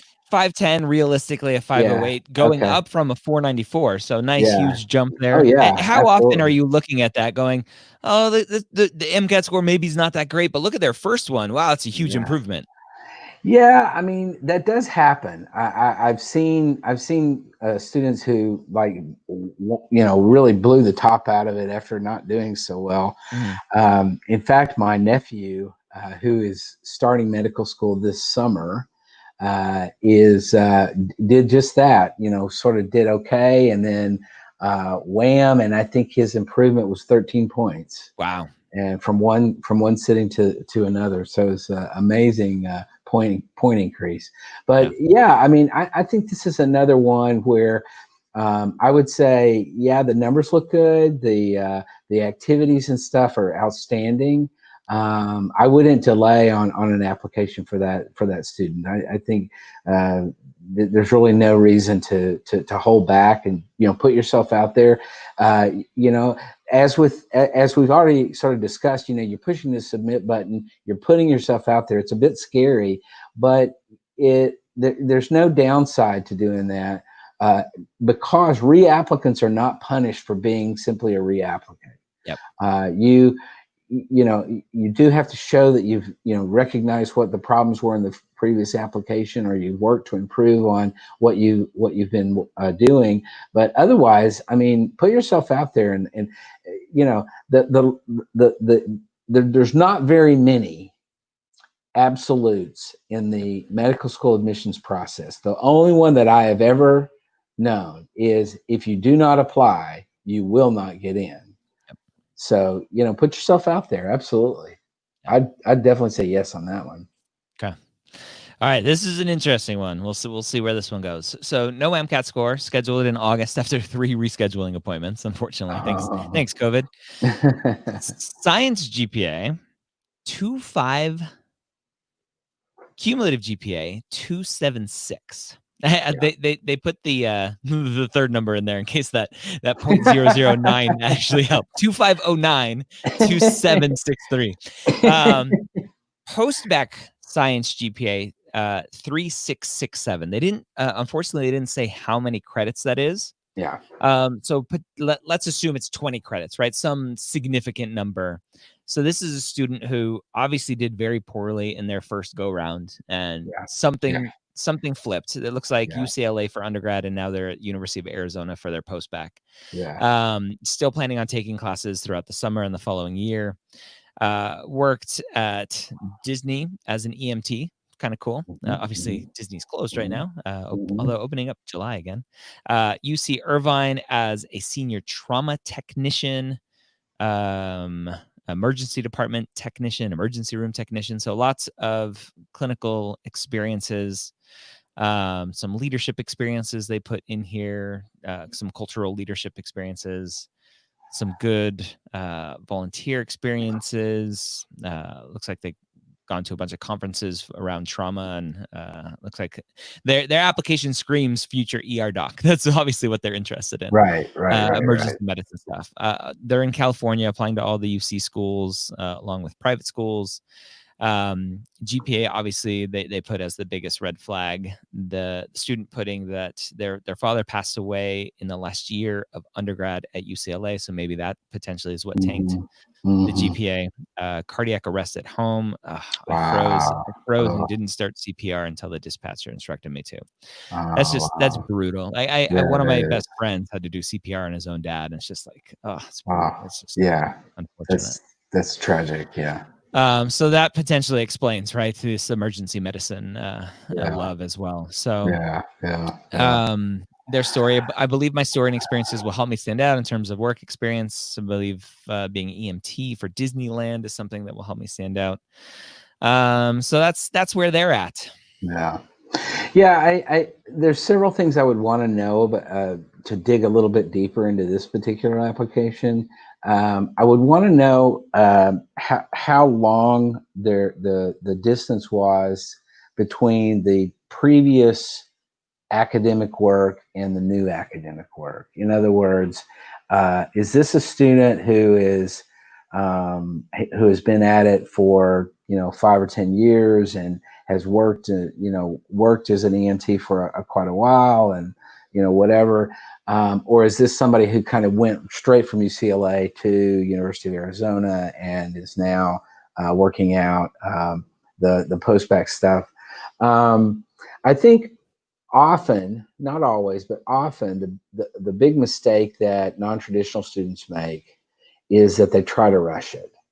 That they try to, particularly with career changers, but not always, but particularly with career changers who they have gone through some iteration of some work that they didn't like or that didn't connect with them or whatever, and then all of a sudden they figured out finally what they really want to do, and they're ready to get on with it, and so they're rushing themselves through a post-bac program, or they're rushing themselves through taking classes on their own or whatever, and they feel like that the feeling is that they are wasting time because they want to get on with it, and so I think it's a little bit counterintuitive for them to slow down and be a little bit more methodical and prepare themselves a little bit more to go into the application cycle. Now, having said that, many medical schools, and we talked about this earlier on one of the other sessions, that the medical schools are going to see that GPA cut up in a lot of different ways. They're not just going to see that 2.5, 2.7, whatever. They're going to see that a distinct post-bac GPA, that either the last 60 hours, or they're going to see a post-bac GPA. So that's going to be distinct. And what they're really banking on is that the medical school is going to see that distinct GPA and say, we have confidence in that. Whatever it was before is before, but we have confidence that this student can really make it in the curriculum based on who they are right now in the classroom. The more hours you have of that post-bac GPA, the more confidence you're going to give to the medical school. Yeah. So I would say that it's really important. When I was at the medical school in Dallas, we were looking for about 45 hours of post-bac credits to say, of all sciences, to say this is a body of work that really represents a good chunk of science classes that we can have confidence in and know that this student is able to do the work at a high level. Yeah. So I would say I'd be on the fence on this one. I think I would say maybe another year would really extend the good things that they're already seeing and give them a greater degree of confidence going into the process. I think MCAT's going to be a big thing on this application. I would say good MCAT score, I might go for it. Kind of moderately, okay MCAT score, I might delay. But I would say not to say, you know, I certainly don't want to suggest that numbers are everything, but in cases like this, the numbers do represent a lot, and I think they have to really recognize that. And so I would say I'd be on the fence a little bit without the MCAT score, but with a strong MCAT score, I might move forward. If the MCAT score comes in a little bit low, I might delay it another year. Yeah. Awesome. I think that's all the time we have for those. Those are fun. Those are interesting. Yeah, so like we'll have to come up with a good format to get the information we need to really dive in, right? To know the number of post-bac hours that student had, post-bac credits. That would definitely help. Yeah. But those are fun. Red light, green light. That's what I want to call it. I keep going to that, but it doesn't mean anything. I love that. And that's interesting, right? That's the kind of feedback that Mapped, right? When students are able to enter in their courses into Mapped, we'll be able to say, hey, like your grades aren't strong right now. Here's some recommendations. You need maybe 20, 30, 40 hours, whatever we want to say, of post-bac credit. And here's why you should do that. And here's why you need a better MCAT score. And here's some different study techniques or whatever, right? So that's why I'm just super stoked about Mapped and what we're going to absolutely. Same here. Well, Dr. Scott Wrights, thank you so much for your day. Absolutely. And everything you've done so far with Mapped. A Yeah. lot of fun. Absolutely. So we'll play red light, green light again sometime. We will play red light, green light. And I don't know if you've been told this. We're the Ask the Dean series. We're gonna rock and roll with that. So that those who sign up for Mapped in this introductory period, we're gonna get a little private Facebook group. That's where we're gonna do the Ask the Dean stuff. So we're gonna have fun in there. All right. Awesome. All right. Scott, thank you so much. Have a great night. All right, you too, man. Take care. All right, bye. Woo! An hour and a half more. Hour and a half. Rachel, I'm excited that I saw my voice. So that's good. Yeah, it's mostly there. You've mostly got it. Yeah. I've been letting people talk. So yeah, you have. Don't leave yet. In fact, go tell all of your friends that we're still rocking and rolling here for another hour and a half. I mean, this next one, it's like, to me, that's the thing. This is the thing. Pre-med students love this kind of stuff because they love doctors and they love talking to medical students. So, and we got a little bit of both going for us today. Yeah, so it's gonna be that's good. What we got going on. All right. So I'm gonna do one by one. I'm gonna kick you off. All right. And then I'm gonna do one by one. Starting, should we do age before beauty? Or I don't know. No, let's start at the bottom. We're gonna say hello to Sabina first. Hello, Sabina. Hello. How are you? I'm doing well. It's really hot in this room. Oh no. Well, thank you for being here, hanging out, spending some time with us. My pleasure. Have actually been on the pre-med years talking about your journey to medical school. You are a rising MS2, so you're going to talk about your MS1 year. Yes. So thanks for joining us tonight. Thanks for having me. Next up on the list, we have Jamie. Hello, Jamie. How are you? Hi, doing well. How are you? I am great. So you are a rising MS3, talking about your MS2 year now, correct? Yeah. Correct. I'm like, wait a minute, because it says Sabina on there still. So I'm like, wait a minute, I got those numbers wrong. So you're going to be talking about your MS2 year. Having fun, and we randomly connected on Facebook, and I'm like, hey, you sound cool, I want to talk to you. That's basically how I find everyone. I'm like, you sound cool. And then next up, maybe my favorite person, Miss Jessica. How are you? Good. How are you? I am great. So you are a rising MS4. You're going to be talking about your MS3 year. Yep, that's correct. You've been on my podcast as well. Long time ago. One of my favorite non-trads, former actress turned medical student and mom and all that fun stuff. Thank you for taking some time in your current state. I'm sure you're tired here of both locations. Very pregnant, so very tired. It's very. How many weeks pregnant are you? 35. Oh, very, very pregnant. Okay. Very pregnant. We'll go fast. just in case. All right, but we will have a doctor on as well. We have Dr. Tony Schweitzer. How are you, Dr. Tony? Good. How are you? I'm doing great. I love that background. It's like very high school yearbook background. That's awesome. Actually, yeah, I think I did use it for a photo at some point, and it's miscellaneous, stuck around. I like the color blue. Nice. So, Dr. Schweitzer, you just recently graduated from medical school, and congratulations.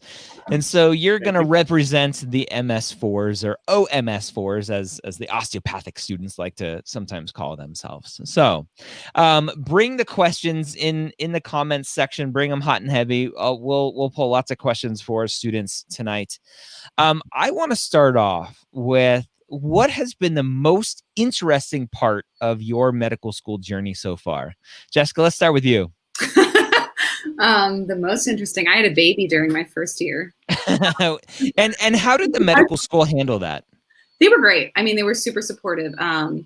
They were willing to let me take time off if I wanted to. I chose not to. So I took 2 days of maternity leave, which looking back was nuts. I sat for an exam a week after having my daughter and literally gave my phone to the proctor and was like, I just had a baby. Can you just let me know if my husband texts and says anything's wrong? So yeah, that was definitely interesting. But I actually think first year was a good time to have a baby in hindsight. We'll see if fourth year is a good time to have a baby too. I mean, you just kind of wing these things. Yeah. But yeah, that was probably one of the most chaotic things I've ever done. Okay. Sabina, what about yourself? What was one of the most interesting things about first year for you? For me, it's been all the people I've met, both peers and faculty. It's just everyone, especially those who share similar interests as me. It's been really fun to finally find like your group of people that you all vibe really well together and get along well together. Yeah. That's cheesy awesome. answer, but No, I like it. It's good. The relationships that you make in medical school are really, really lifelong relationships because you're just like in the heat all together. And so it's awesome. Jamie, what about yourself?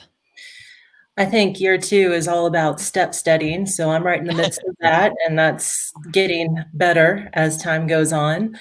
But I think between year 1 and 2, I think my most exciting, interesting thing was getting to travel to Africa as a part of our global health program. So nice. Where in Africa? Uganda, rural Uganda. Yeah, that's very cool. I like that. I've been to Africa. I've been to Kenya before. That was fun. And Dr. Schweitzer, what's been the most kind of interesting thing for you in your journey so far? So far, now that your journey's over. I know. I was reminiscing about first year here. I think the relationships really are one of the most amazing things. I never had any idea how much of a new family I was going to have from medical school. I had been listening to your podcast the entire time, long before I started medical school, and you just kept saying drinking from the fire hose. And in first year you lose contact with all your friends and family. Even for me, I live 45 minutes away from my parents, and I did not have time to be there for holidays, birthdays, things like that, because I had exams falling on my birthday at least 2, if not 3 years in a row. And so, your friends become your family. My classmates threw me a birthday party after an MPH class one night. One just said, "We're going out to dinner for your birthday." And I walk in the door and there's like a dozen people there at 9:30 at night. Everybody's exhausted because we've been in class and lab all day long. But, it's your new family. And so I love that part of it. Yeah. And Tony, I think you're trying to play a little sly here. What are you, like 6'10" or something, 6'6"? So you're like the lowest person on the screen. You're like, but then you stand up. My camera's just tilted. So let's go through a little bit, right? I have representation from each year. So Sabina, what does your MS 1 year look like? What does that first year of med school look like? It's all basic sciences pretty much right up until the end, at least at Pitt. That's how we structure. We have a more of a traditional curriculum. So from August through March, it was all the basic sciences. And then in March, we switched into systems and we started with neuro and then we just ended with psychology. And so it's just a lot of studying. And then, you know, trying to find a research mentor. So Pitt's like a research school. So we're required to do some of that. And networking and feeling out what organizations you want to be a part of and what sorts of volunteering work you want to do and sort of finding your little niche in med school. Yeah, very cool. And Jamie, what does second year look like for students? I think kind of playing off what Sabina said, we have a similar curriculum. It sounds like everything's basic science, but once you get into second year, you're starting to get into those systems and how all of that basic science applies. So we really started at my school in cardiovascular and into renal and GI. And it's really interesting to see the progression throughout the year and how all these systems tie together and how it all works together and in conjunction with each other. And you can't really talk about the kidneys without talking about the heart and without talking about all of those things. So I think second year is a little exciting for that reason. Yeah. Even though you're still in the classroom and you want to get in those clerkships so bad. Let's talk about clerkships, Jessica. Miss 35 weeks pregnant. What is it like to be in your clerkships, super pregnant? Well, I actually took a year off to finish my master's. So I was not smart pregnant in clerkships. Yeah. My school actually does things a little differently too. So we have 3 phases instead of 4 years. So phase 1 is a year and a half, and that's all the basic sciences. And it's very systems based. We start our clerkship year halfway through our second year. We don't take step 1 right away. So I started clerkship year midway through my second year, which was a little crazy. And then no summer break between first and second year. That's one of the accelerated. We have summer break between first and second year. We have about 8 to 10 weeks. Oh, so you still do get that. Okay. Yeah, but it's we do cardio, renal, and pulmonary prior to that. So we start our systems prior to that summer break. Okay. Then our clerkship year goes pretty much from January to January. And then we take a bunch of months off to take all of the board exams all at once, which is a lot of time in the library, but it's good. What do you mean all of the board exams all at once? Step 1, step 2 CK, and step 2 CS, which was all at once this year. Yeah.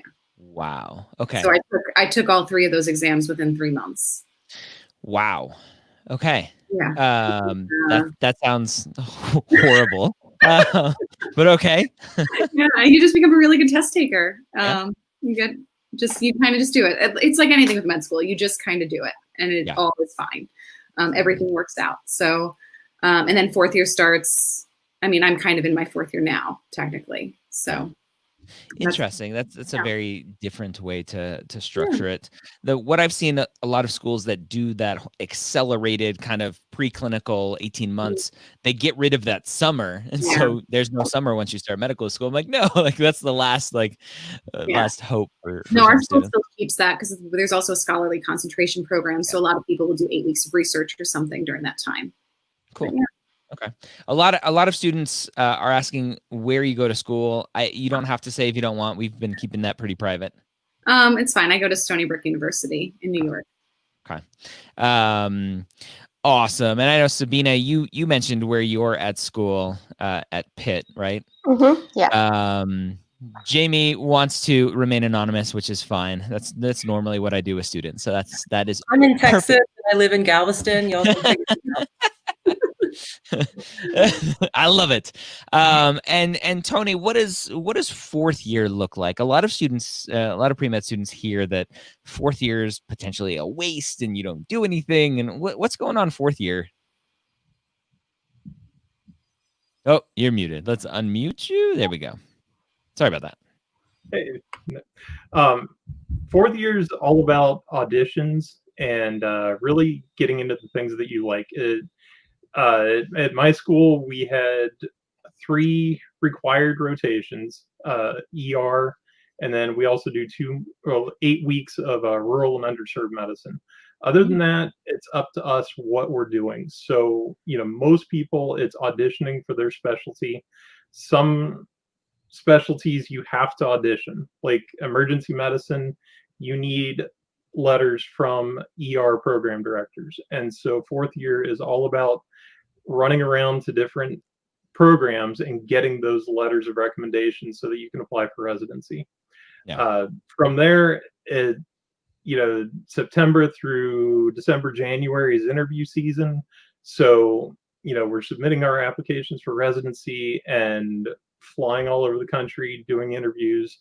And so, while it's, some people say it's kind of a waste, it's more relaxed. We have less responsibility than in 3rd year to some extent, but it's still just as stressful because we're having to deal with residency interviews and applications and all that stuff. Yeah, definitely. So Kelsey asked if that's what the slow is. We talked about the slow earlier with Dr. Lentine for emergency medicine, this special letter of rec from program directors. So lots of questions about self-care. What is, obviously medical school is hard. It's stressful. There's lots of depression, anxiety, and other mental health struggles and burnout in medical school. What's going on for self-care? Do any of you have an amazing, perfect self-care routine? I think it's always a work in progress. You're constantly working on it. You're constantly adapting. I think in medical school, probably your first year is probably going to be different than your second year, going into 3rd year into clerkships, and you're going to have to kind of roll with it as you work through that. Your schedule is going to change. You're going to be getting up at 5 a.m. You're going to be getting up at different times. You're going to be working for 12 hours sometimes on rotations. There are various things that play into this, but I think it really has to be about what you prioritize. And I always preach about getting into the gym and working out, or getting out and doing some sort of activity, because it's been the #1 stress reliever for me, is just taking that time and making that hour out of my day where I'm just moving my body and not thinking about glycolysis or whatever, and getting a chance to, take care of my body. And it helps me sleep, and it helps me get up and do the same thing the next day. Yeah. Anyone else? So I actually, excluding the time when I had a newborn at home, always made sure to get an adequate amount of sleep, because I find that I perform better in all aspects by doing that. And that includes getting up at 3 a.m. to study prior to my surgery rotation on the floor, because I always studied prior to actually being on the floors, because that's when my brain was the freshest. So I was able to make that happen. Obviously, like with a newborn at home, you just don't sleep. But I think that like making sure that you make time for yourself and prioritizing what you need, and even giving yourself a day off or half a day off every once in a while, you'll come back stronger and you'll be more efficient. And I think that you really learn in medical school that it's not necessarily about the hours that you put in, it's about the quality of those hours that you put in. And when you learn to be efficient with your studying and efficient with your time, and to cut out anything that is like a time sink to you, you can accomplish a lot. And I think a lot of that too is also keeping those that you love close.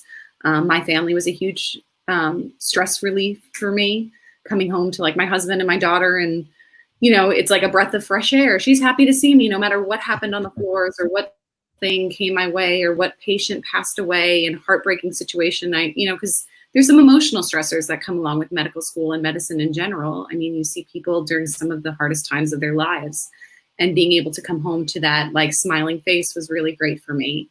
And then your classmates are also a great source of stress release. I think that, like my school did a really great job of having us come together and talk things out and explore different feelings and emotions that may come along with certain experiences.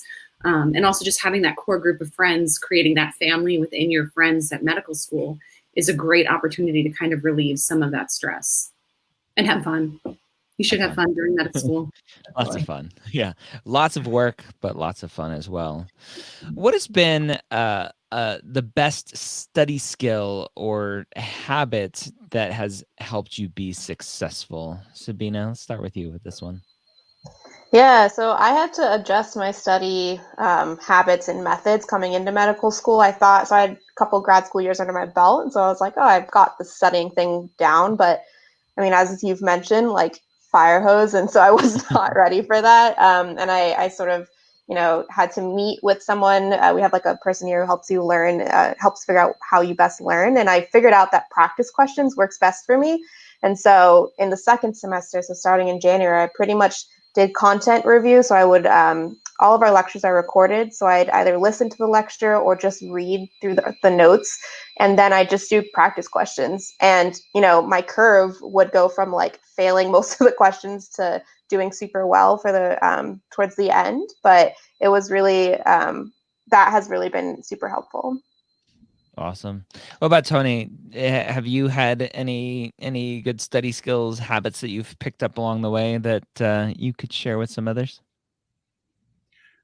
I think one of the important things to do is make sure that you know what type of learner you are. My school started probably within the first week of first year. They gave us all the exam to figure out what type of learner we are, whether it's like kinesthetic versus all the other categories that I can't remember, and try to adapt to that. Like some people learn really, really well in a group setting. Some people learn better on their own. Yep. And then once you figure that out, make sure you're in a comfortable environment that's conducive to studying. For me, I do better on my own because I like to talk and I just get distracted if I'm around other people. So I absorb better on my own, but I have created like a very comfortable environment. I have my desk, I have a comfortable chair that I can sit in for hours on end without getting uncomfortable. But at the same time, I'm not so comfortable that I want to fall asleep. And so, I can sit here forever and, even my computer screens are at the perfect ergonomic height for me. So, I have good posture, everything's just comfortable. And so, there's no outside stressors that are bothering me or distracting me from, really being able to just sit here and study for hours. That's awesome. Yeah, I think that's such a key point. When I started medical school, I met my now wife, right? My girlfriend at the time, Allison, the other Dr. Gray. And I wanted to hang out with her all the time. And so I studied the way that she studied. And I was not good at that. She would not go to class. She would get the notes. We had a note service back in the day. And she would read the notes and rewrite her own notes and study and read the books. And that's what I did. And it just didn't work for me. I struggled because of that. Knowing what I know now, I retain a ton of stuff because I listen to podcasts all day. I retain a ton by listening and hearing. And so I would have done much better going to class and hearing the professors talk and lecture, and then building upon that. So it's definitely a very important thing to know about yourself. Don't do what everyone else is doing, right? Don't assume like, oh, everyone uses the note service or just watches the podcast or whatever, the live stream. And so that's what I'm going to do. Figure out what is good for you. Let's see. Let's talk about sleep, right? It's kind of a self-care thing. How much sleep are you guys getting? Somewhere between 6 to 8. Nice. 6 to 8 hours. Good job. You need it. Keep it up. Jamie, what about you? About the same. Good. I try to get into bed by midnight and generally wake up without an alarm around 7:30. Nice. Sabina, how much you sleeping?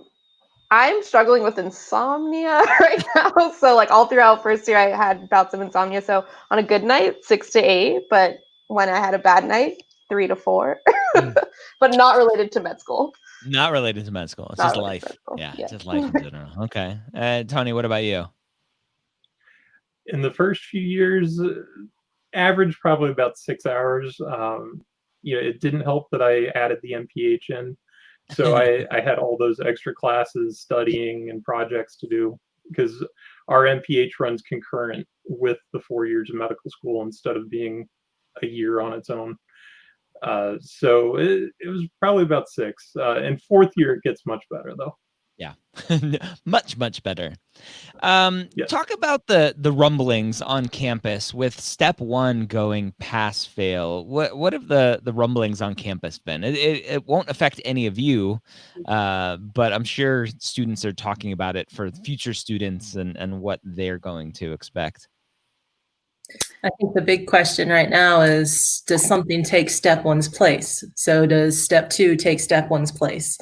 I actually had a question from a pre-med today, I was speaking with today, and that was, everybody wants to know what the answer to that is. Like, how is this going to change getting into residencies for the upcoming? And the answer is none of us really know. Everything we have right now is very speculative, and it's tough. It makes it a little bit more difficult, but I think at the end of the day, we don't walk into any of this really knowing everything that's going to happen throughout the 4 years. So Yeah. Adaptability again. I also think that, yes, exam scores are important and all of that is important, but at the end of the day, and becomes very apparent when you start going to medical school, is that the information you're learning can potentially save somebody's life someday. And even the most minute fact could potentially be the difference between whether somebody lives or dies. And yes, these exams test those things, but I don't know. I always just tried to make sure that I learned the material to learn the material to be the best doctor that I could be, and not necessarily worry so much about what that 3-digit score was going to be, and just have faith that if you do what you need to do to be a good physician, everything will work out just fine. And I know that like when they make these big changes about step scores, and I mean, step 2 CS, I don't know if you've heard, they're delaying for 12 to 18 months right now. And my residency interviews are probably going to be virtual, and there's all sorts of changes. There's no away rotations this year. I mean, you could sit down and stress about all the what ifs, but at the end of the day, you have to focus on what's in your own control, and that is becoming the best doctor that you can be, learning the material that you need to learn to be the best doctor that you can be, to take great care of your patients, and everything else will work itself out. Because in general, these decisions are across the board. So you're not acting in a vacuum where you're the only one that this is happening to. It's everybody. So I think just do the best you can do and be the best student you can be and take it from there. Yeah. A lot of pre-meds don't understand how busy medical school is, right? We've all mentioned the drinking from the fire hose. That's always the classic kind of analogy or metaphor, or whatever that is, for how difficult medical school is. And I love checking in on students after they get in, like, how you doing? They're like, I didn't know it was this bad. Like, nobody can warn you well enough that what it's going to be like. But with that, right, with everything that is going on, students still think that they're going to work, right? That they have a family to support, they have bills to pay, that they're going to work and have a part-time job, whatever else. Do you know any of your classmates, or do any of you like work part-time to support yourself and pay bills? Or like, I know some schools like don't even allow it, they forbid it as part of their like student contract. What have you seen on your campuses with students working? I mean, I'm TAing right now and getting paid to do it. And that's roughly about 20 hours a week. But I'm also in a lighter portion of my schooling, and specifically chose that now.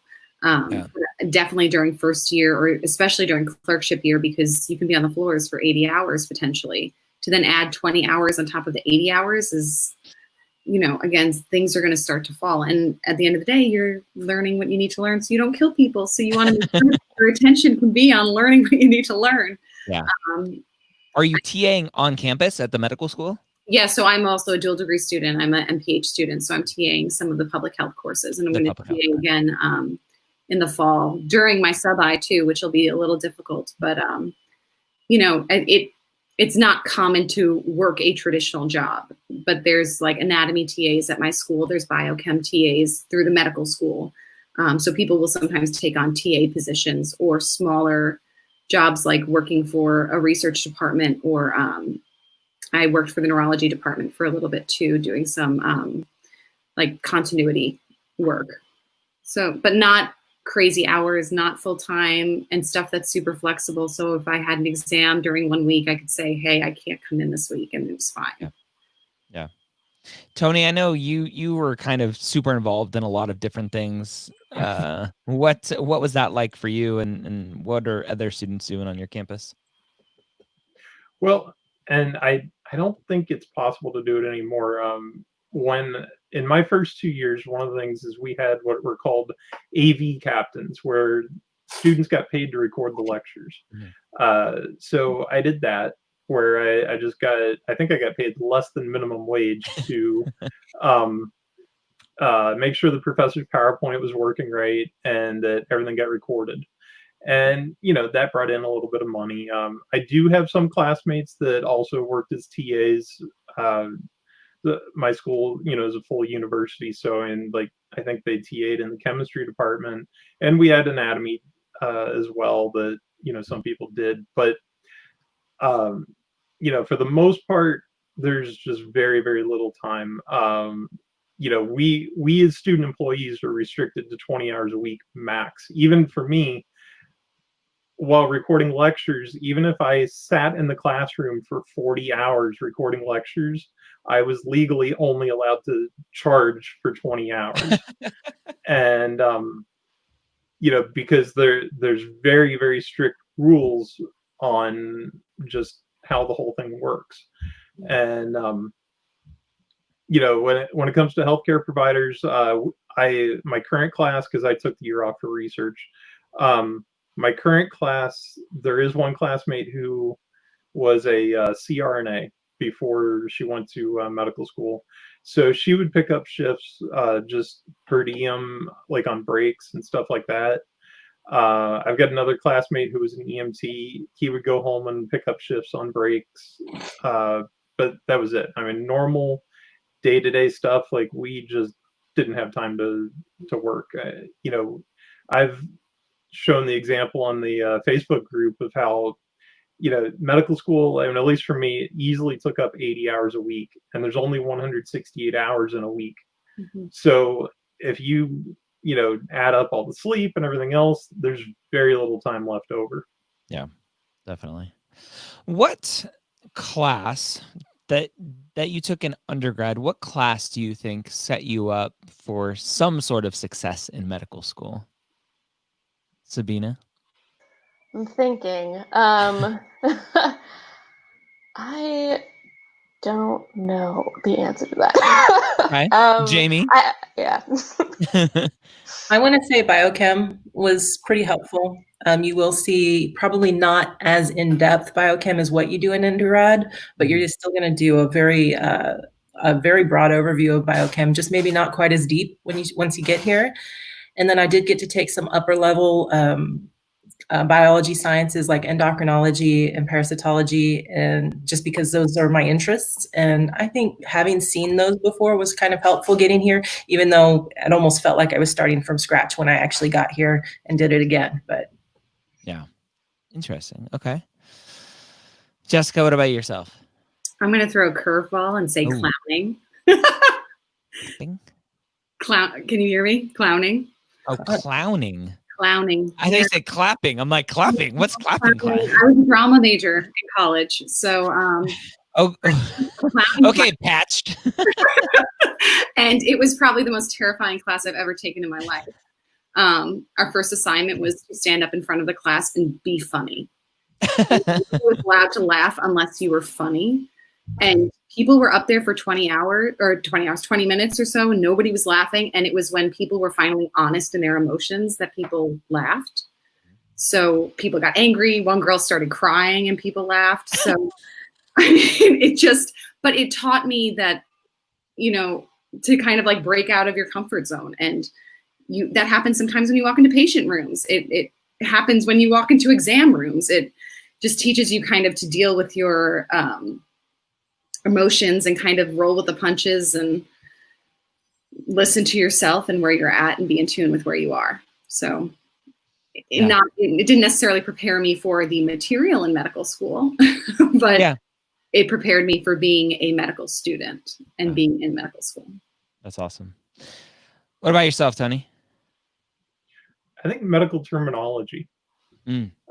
They don't I mean, I think a lot of professors just assume you know the language of medicine. Yep. And, you know, so a lot of people just go scrambling to figure out what does that word mean, where the people who have had medical terminology are able to put the word together and understand the meaning. Yeah, that's awesome. I took medical terminology in college and I loved it. I'm actually working on a medical terminology podcast, shocker, because that's just what I do. But yeah, I think medical terminology is awesome. What has been the best piece of advice that you've gotten from a mentor? I can go. So for me, I had like a really circuitous route. And at one point, one of my close mentors told me that the only person who has the right to tell you if you can succeed or not is yourself.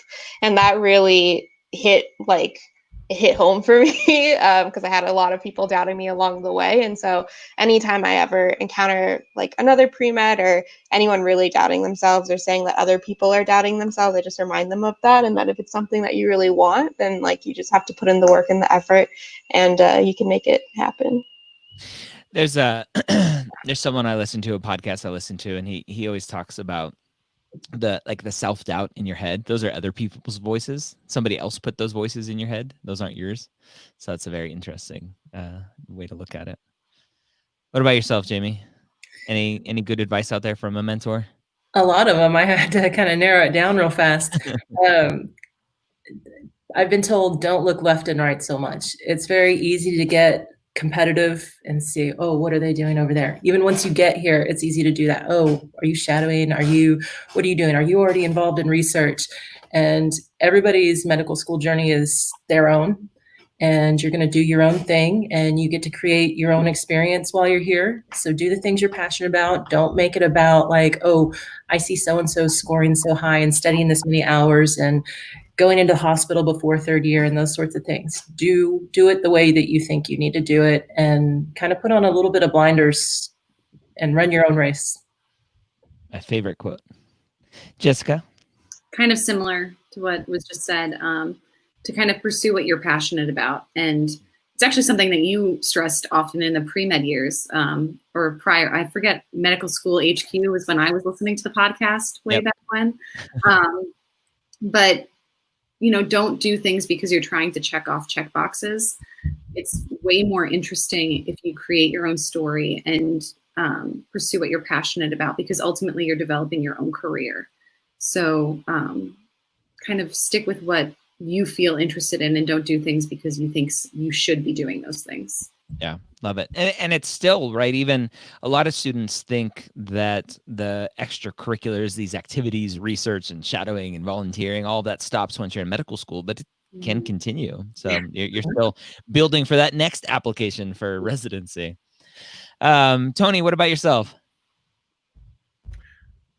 I don't know if it's true. I mean, I guess you could consider her a mentor, but your wife, Dr. Allison Gray, she talked about a story when her first day of her internship on the podcast, and about how nervous she was going into her first day of residency, that she's a doctor now.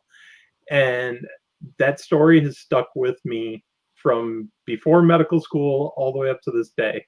Wow. That, you know, it's not a mistake that we are where we're at. Like, the medical schools didn't make a mistake in picking us over somebody else. Residency programs didn't make a mistake picking us over somebody else. And, you know, anytime we do have self-doubt, you know, we have to remember that other people have doubt too. That's normal. And, you know, it's not a mistake that we're here. Yeah, I love it. I remember that. I listened to that one too. So funny. I don't remember that one, but I've done a lot of podcasts, so that's okay. Talk about that part of it, right? That what I just brought up, that a lot of students think that volunteering and research and activities stop once you're in medical school. How important has it been for you, and have you seen those activities continue in med school? Because that's really what drives me to just become a doctor.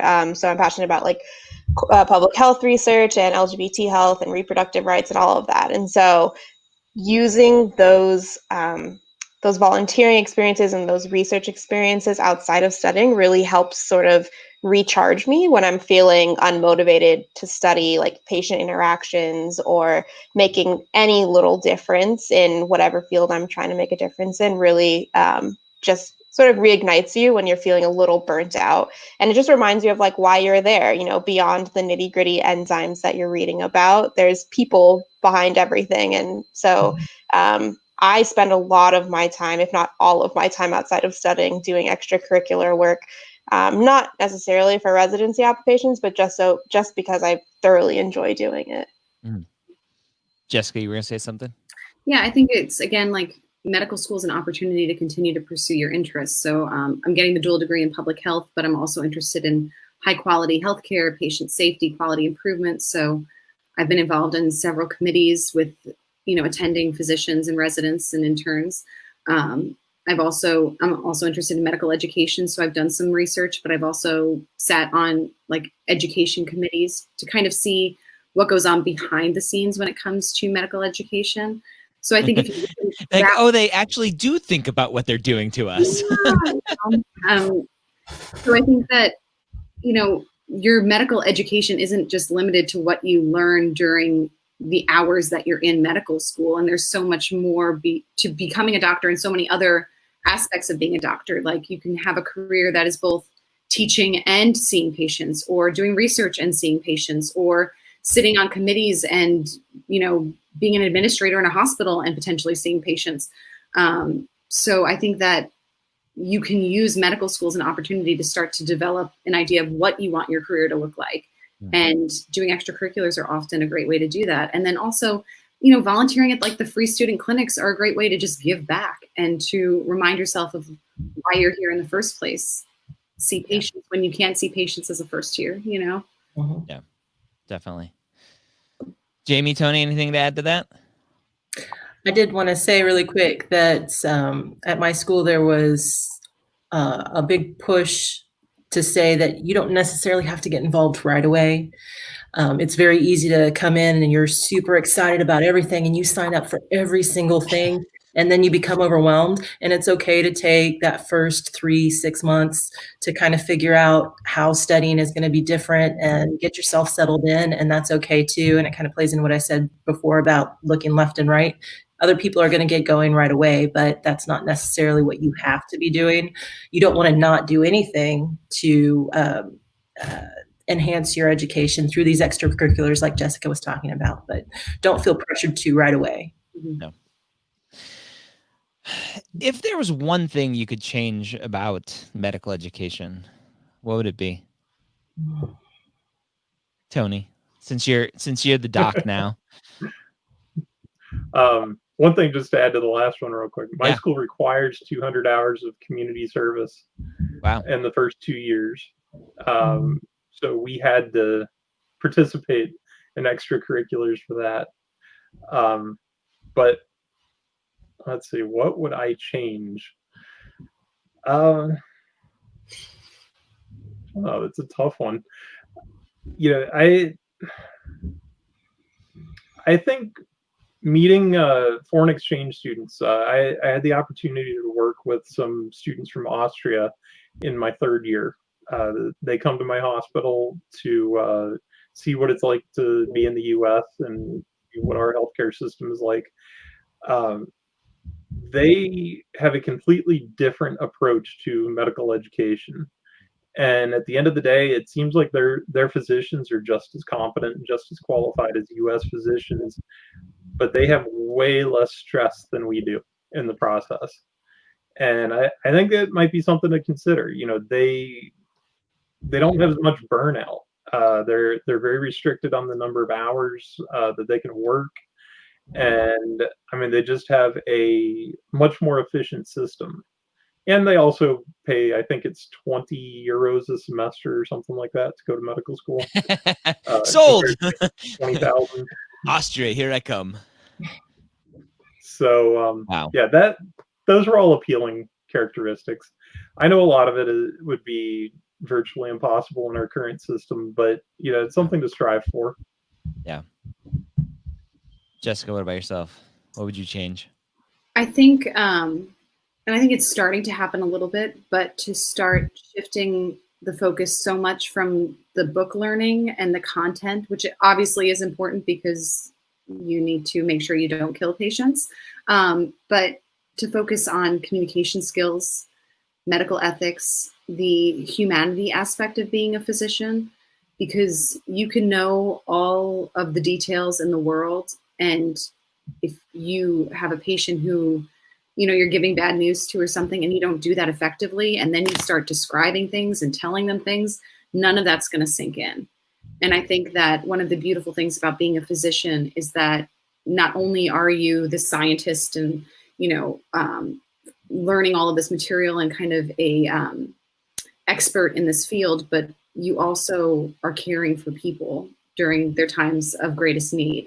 And I think that that art of medicine is really something that for a long time was overlooked and is starting to get attention now. And I would just continue to place more attention on that. Nice. Jamie, what about yourself? I am big into interprofessionalism because the moment that I decided that I wanted to be a doctor, I was sitting in a nutrition, or as a part of a nutrition degree at the time. And so kind of seeing it a little bit more now and how little dietitians are utilized. And I never knew there was a such thing as a respiratory therapist until I got here, and not really knowing what all these different aspects of the healthcare team are out there and that they're available to help me and work together to make sure the patients get the best possible care. It would be really great if we knew we had more exposure to the different aspects of healthcare and know what resources we could call in at different times. So. Yeah, and that's interesting. It's part of, I know here at the University of Colorado School of Medicine, it's a very interdisciplinary kind of training. So a lot of the disciplines, physical therapy, PA, MD, they're all kind of working, potentially taking classes together. So they're mixing up really early on, which is great. Sabina, what about yourself? What's your cat's name? Yeah, my cat's name is Birdie. I'm actually cat sitting, so she's not mine. Oh, okay. But she says hi. I'm also really passionate about med ed, so choosing one thing is difficult for me. But the one thing that I'm currently dead set on helping to fix is LGBT health inclusion in undergraduate medical education. That's the hill I might die on. I think that's a good hill to die on. Rachel, do you see any other fun questions come up that we need to be asking? I want to make sure we answer the students' questions as well, not just me lobbing out questions here. For you all, Tony, you matched in family, correct? In family practice, you were interested in emergency medicine. Actually, talk about that real quick. We'll get to Kiss's question in a minute. You were dead set on emergency medicine. All of your experiences are around emergency medicine, and then at some point, you're like, not for me, right? Which is why 75% of students change their mind. What was that process like for you to go into medical school wanting to be an emergency medicine physician and then realizing at some point that it wasn't what you thought it was? If that is why, potentially why you're not doing it. Like you said, I have a lot of experience. My undergrad's in it. I was a paramedic for over a decade. I thought it was me, but once I started seeing it from a physician perspective, I realized that I resonate best with family physicians. The professors that I got along with best were family physicians. The attendings that I got along with best in my third and fourth year were family physicians. And it just eventually clicked that it's like I belong in family medicine. Whether it's inpatient or outpatient, I just like what family docs do. I like being around them. I like working with them. And I love the continuity of care that they have. Especially in my rural rotations. I was working with a family doctor for about 6 of the 8 weeks that I was in my rural rotations. And I got to see the same patients multiple times in those 8 weeks doing follow-up care and everything else. And I absolutely loved it. And it eventually it's like a switch flipped in my mind that it's like, this is where I belong. This is where I need to be. And so I'm happy that I found that spot. Yeah, that's awesome. All right, you want to throw that question back up, Rachel, from Nissa?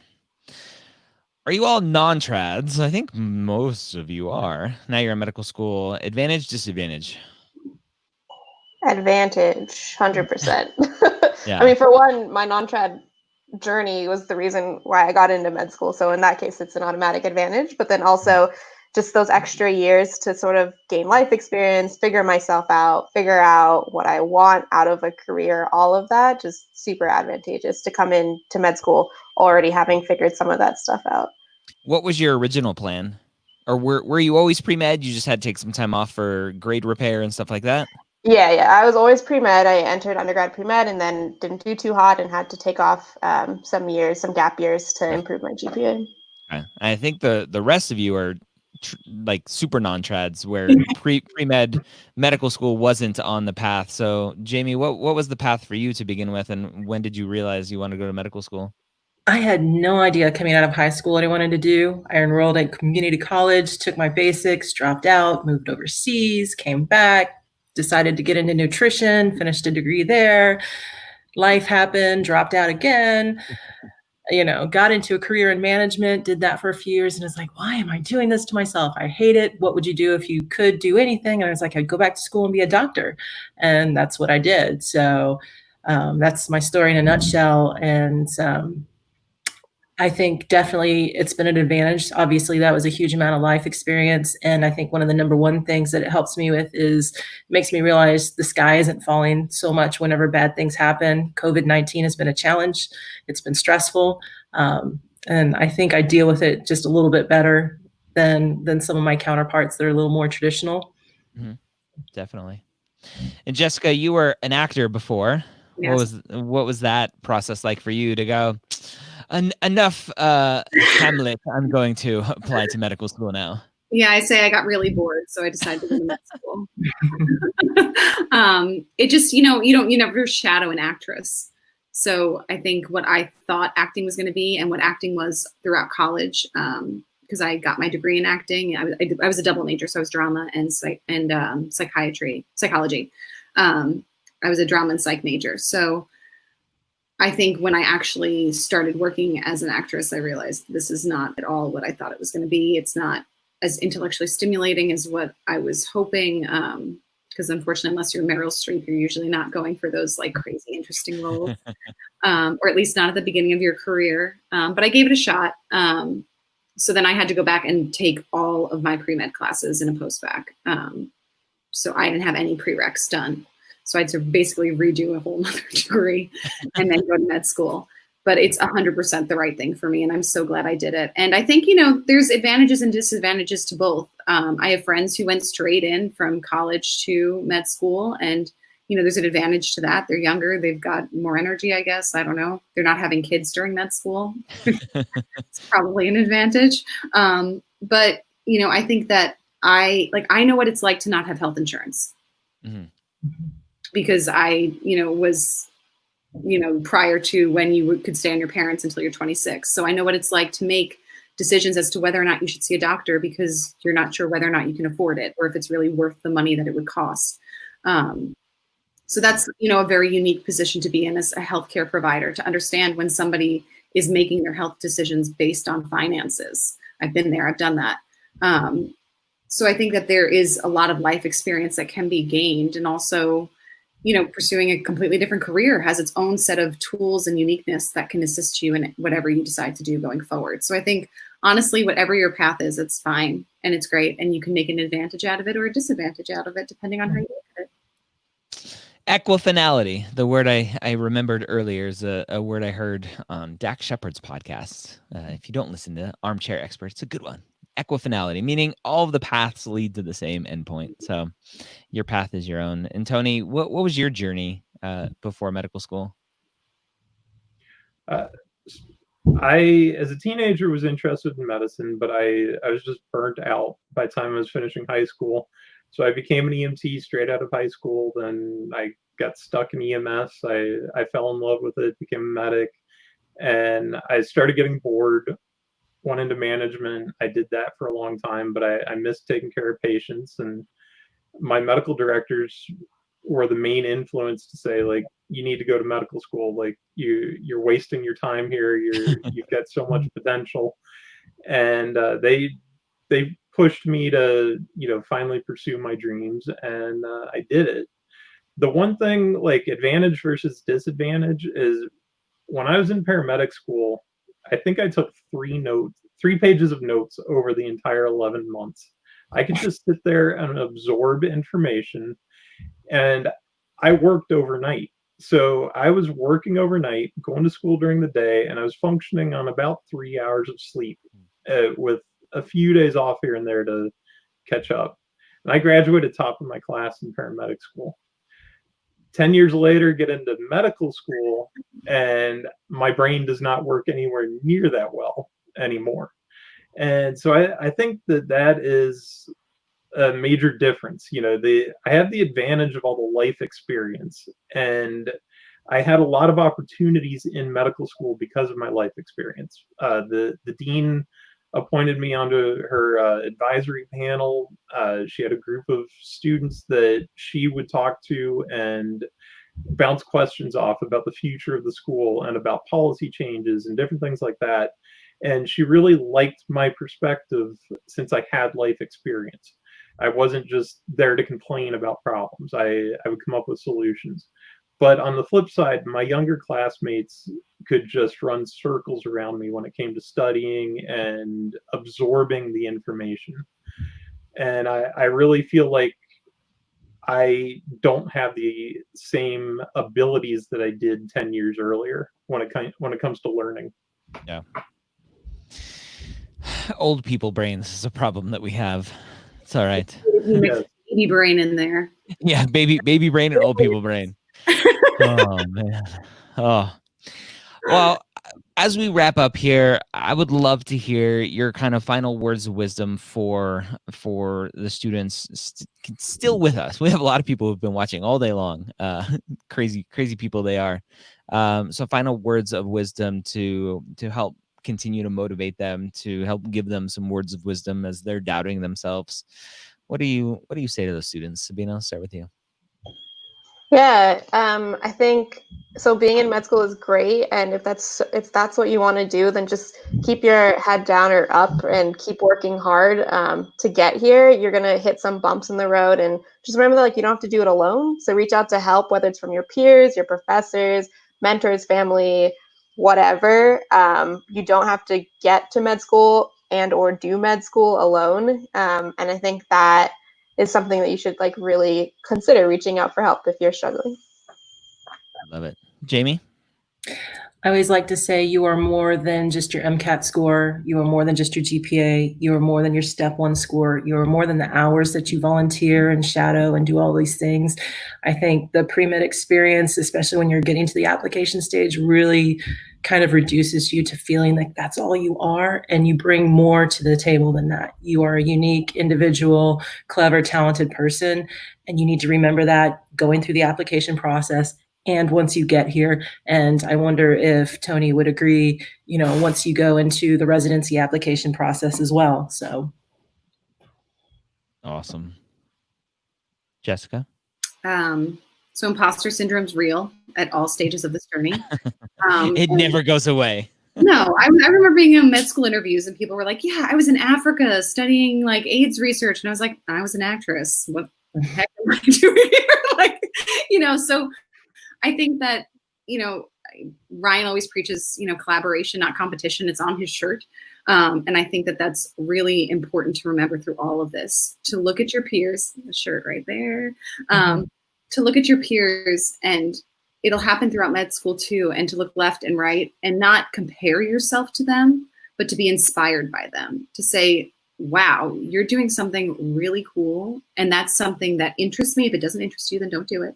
But if it does interest you, to go, that really inspires me to do something similar because that sounds really interesting, and to approach your career in that way. And I think that ultimately very successful and very happy And that's important too. Love it. Love it. Love it. Thank you.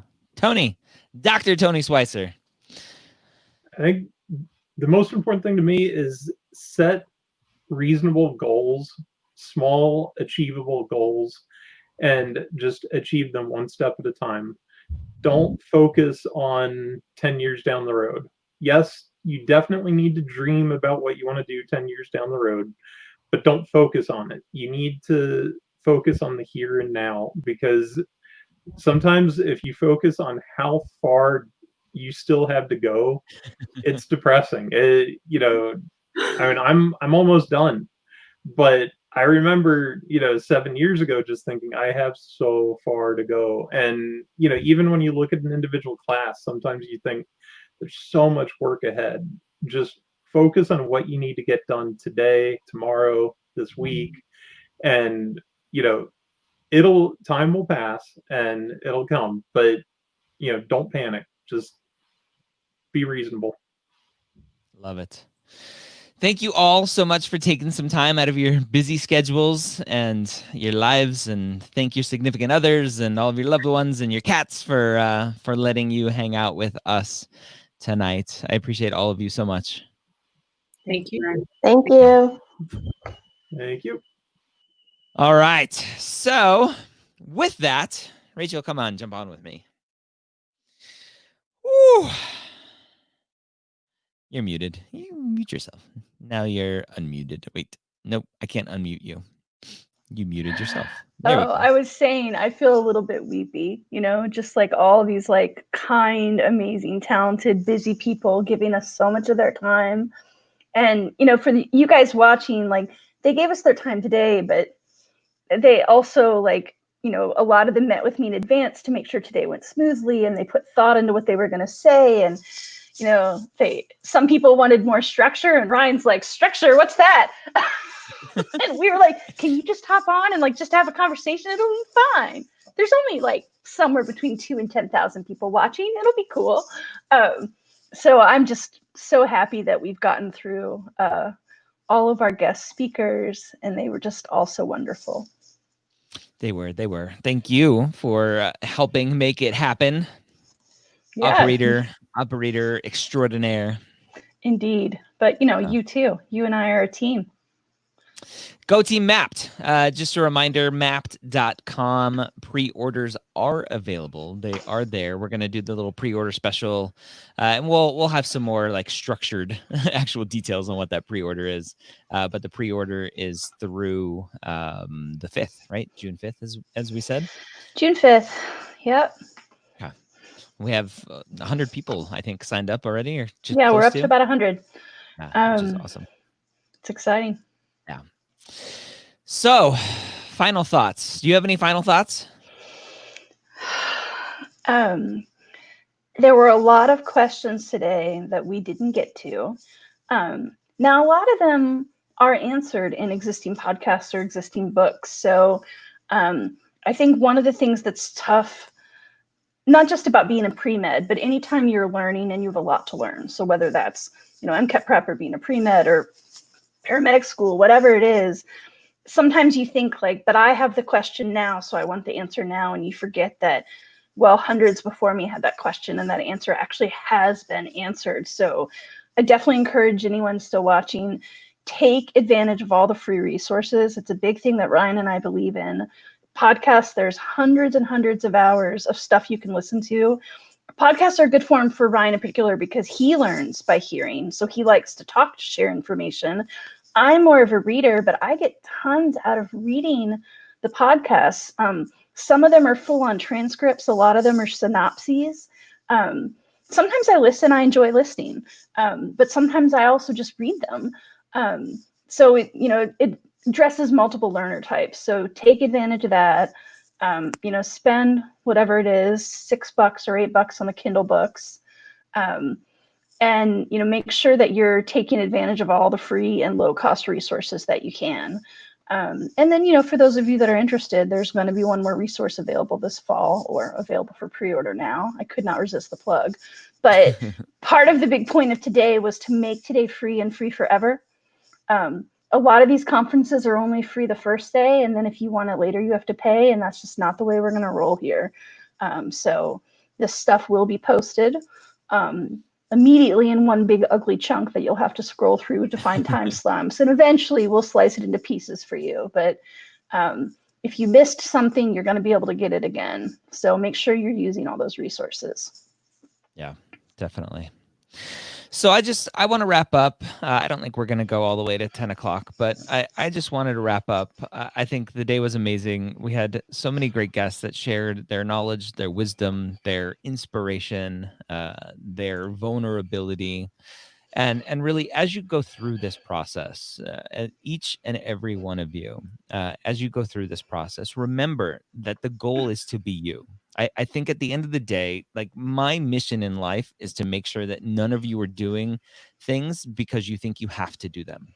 I want you to write your own story, to tell your own story, and to really trek your own path. And I really love that term equifinality, because it really shows, just defines, right, this word that defines my whole mission in life, is to have each and every one of you go down your own journey, your own path, and end up in the same spot, which is medical school. And I hope that a lot of the guests today, we talked about networking and everything else.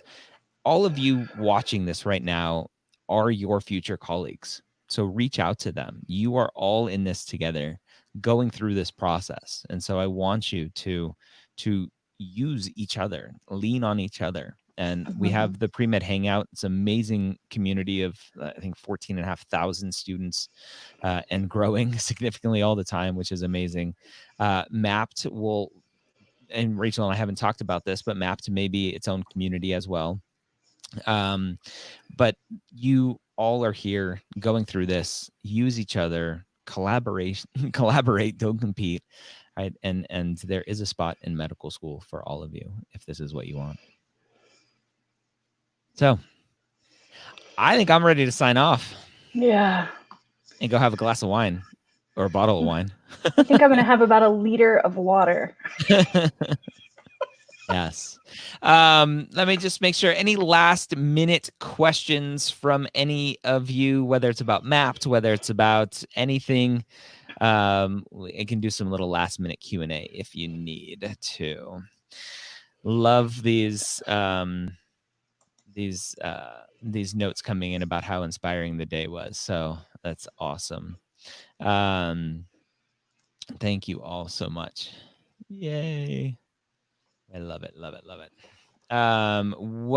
What's coming on Mapped? I don't know what that question is. What's coming on Mapped? I don't know. When's it coming? Fall? Maybe that's the question. You're the best. No, you're the best. All right. Doesn't look like there's any questions. I will let you all go. Enjoy your nights. Get back to studying. Kelsey, go study your MCAT stuff. I can't believe people skipped MCAT studying to watch this, but hopefully it was helpful for them. God love you guys. Yeah. I appreciate everyone watching. I love you all. Thank you all for being here and going on this journey and trusting in me, really, to help lead you on this journey, and now trusting Rachel to lead on this journey as well. So, and now trust in yourselves. You guys got this. Yeah. Head down, chin up. Yes. Love it. All right. Peace out.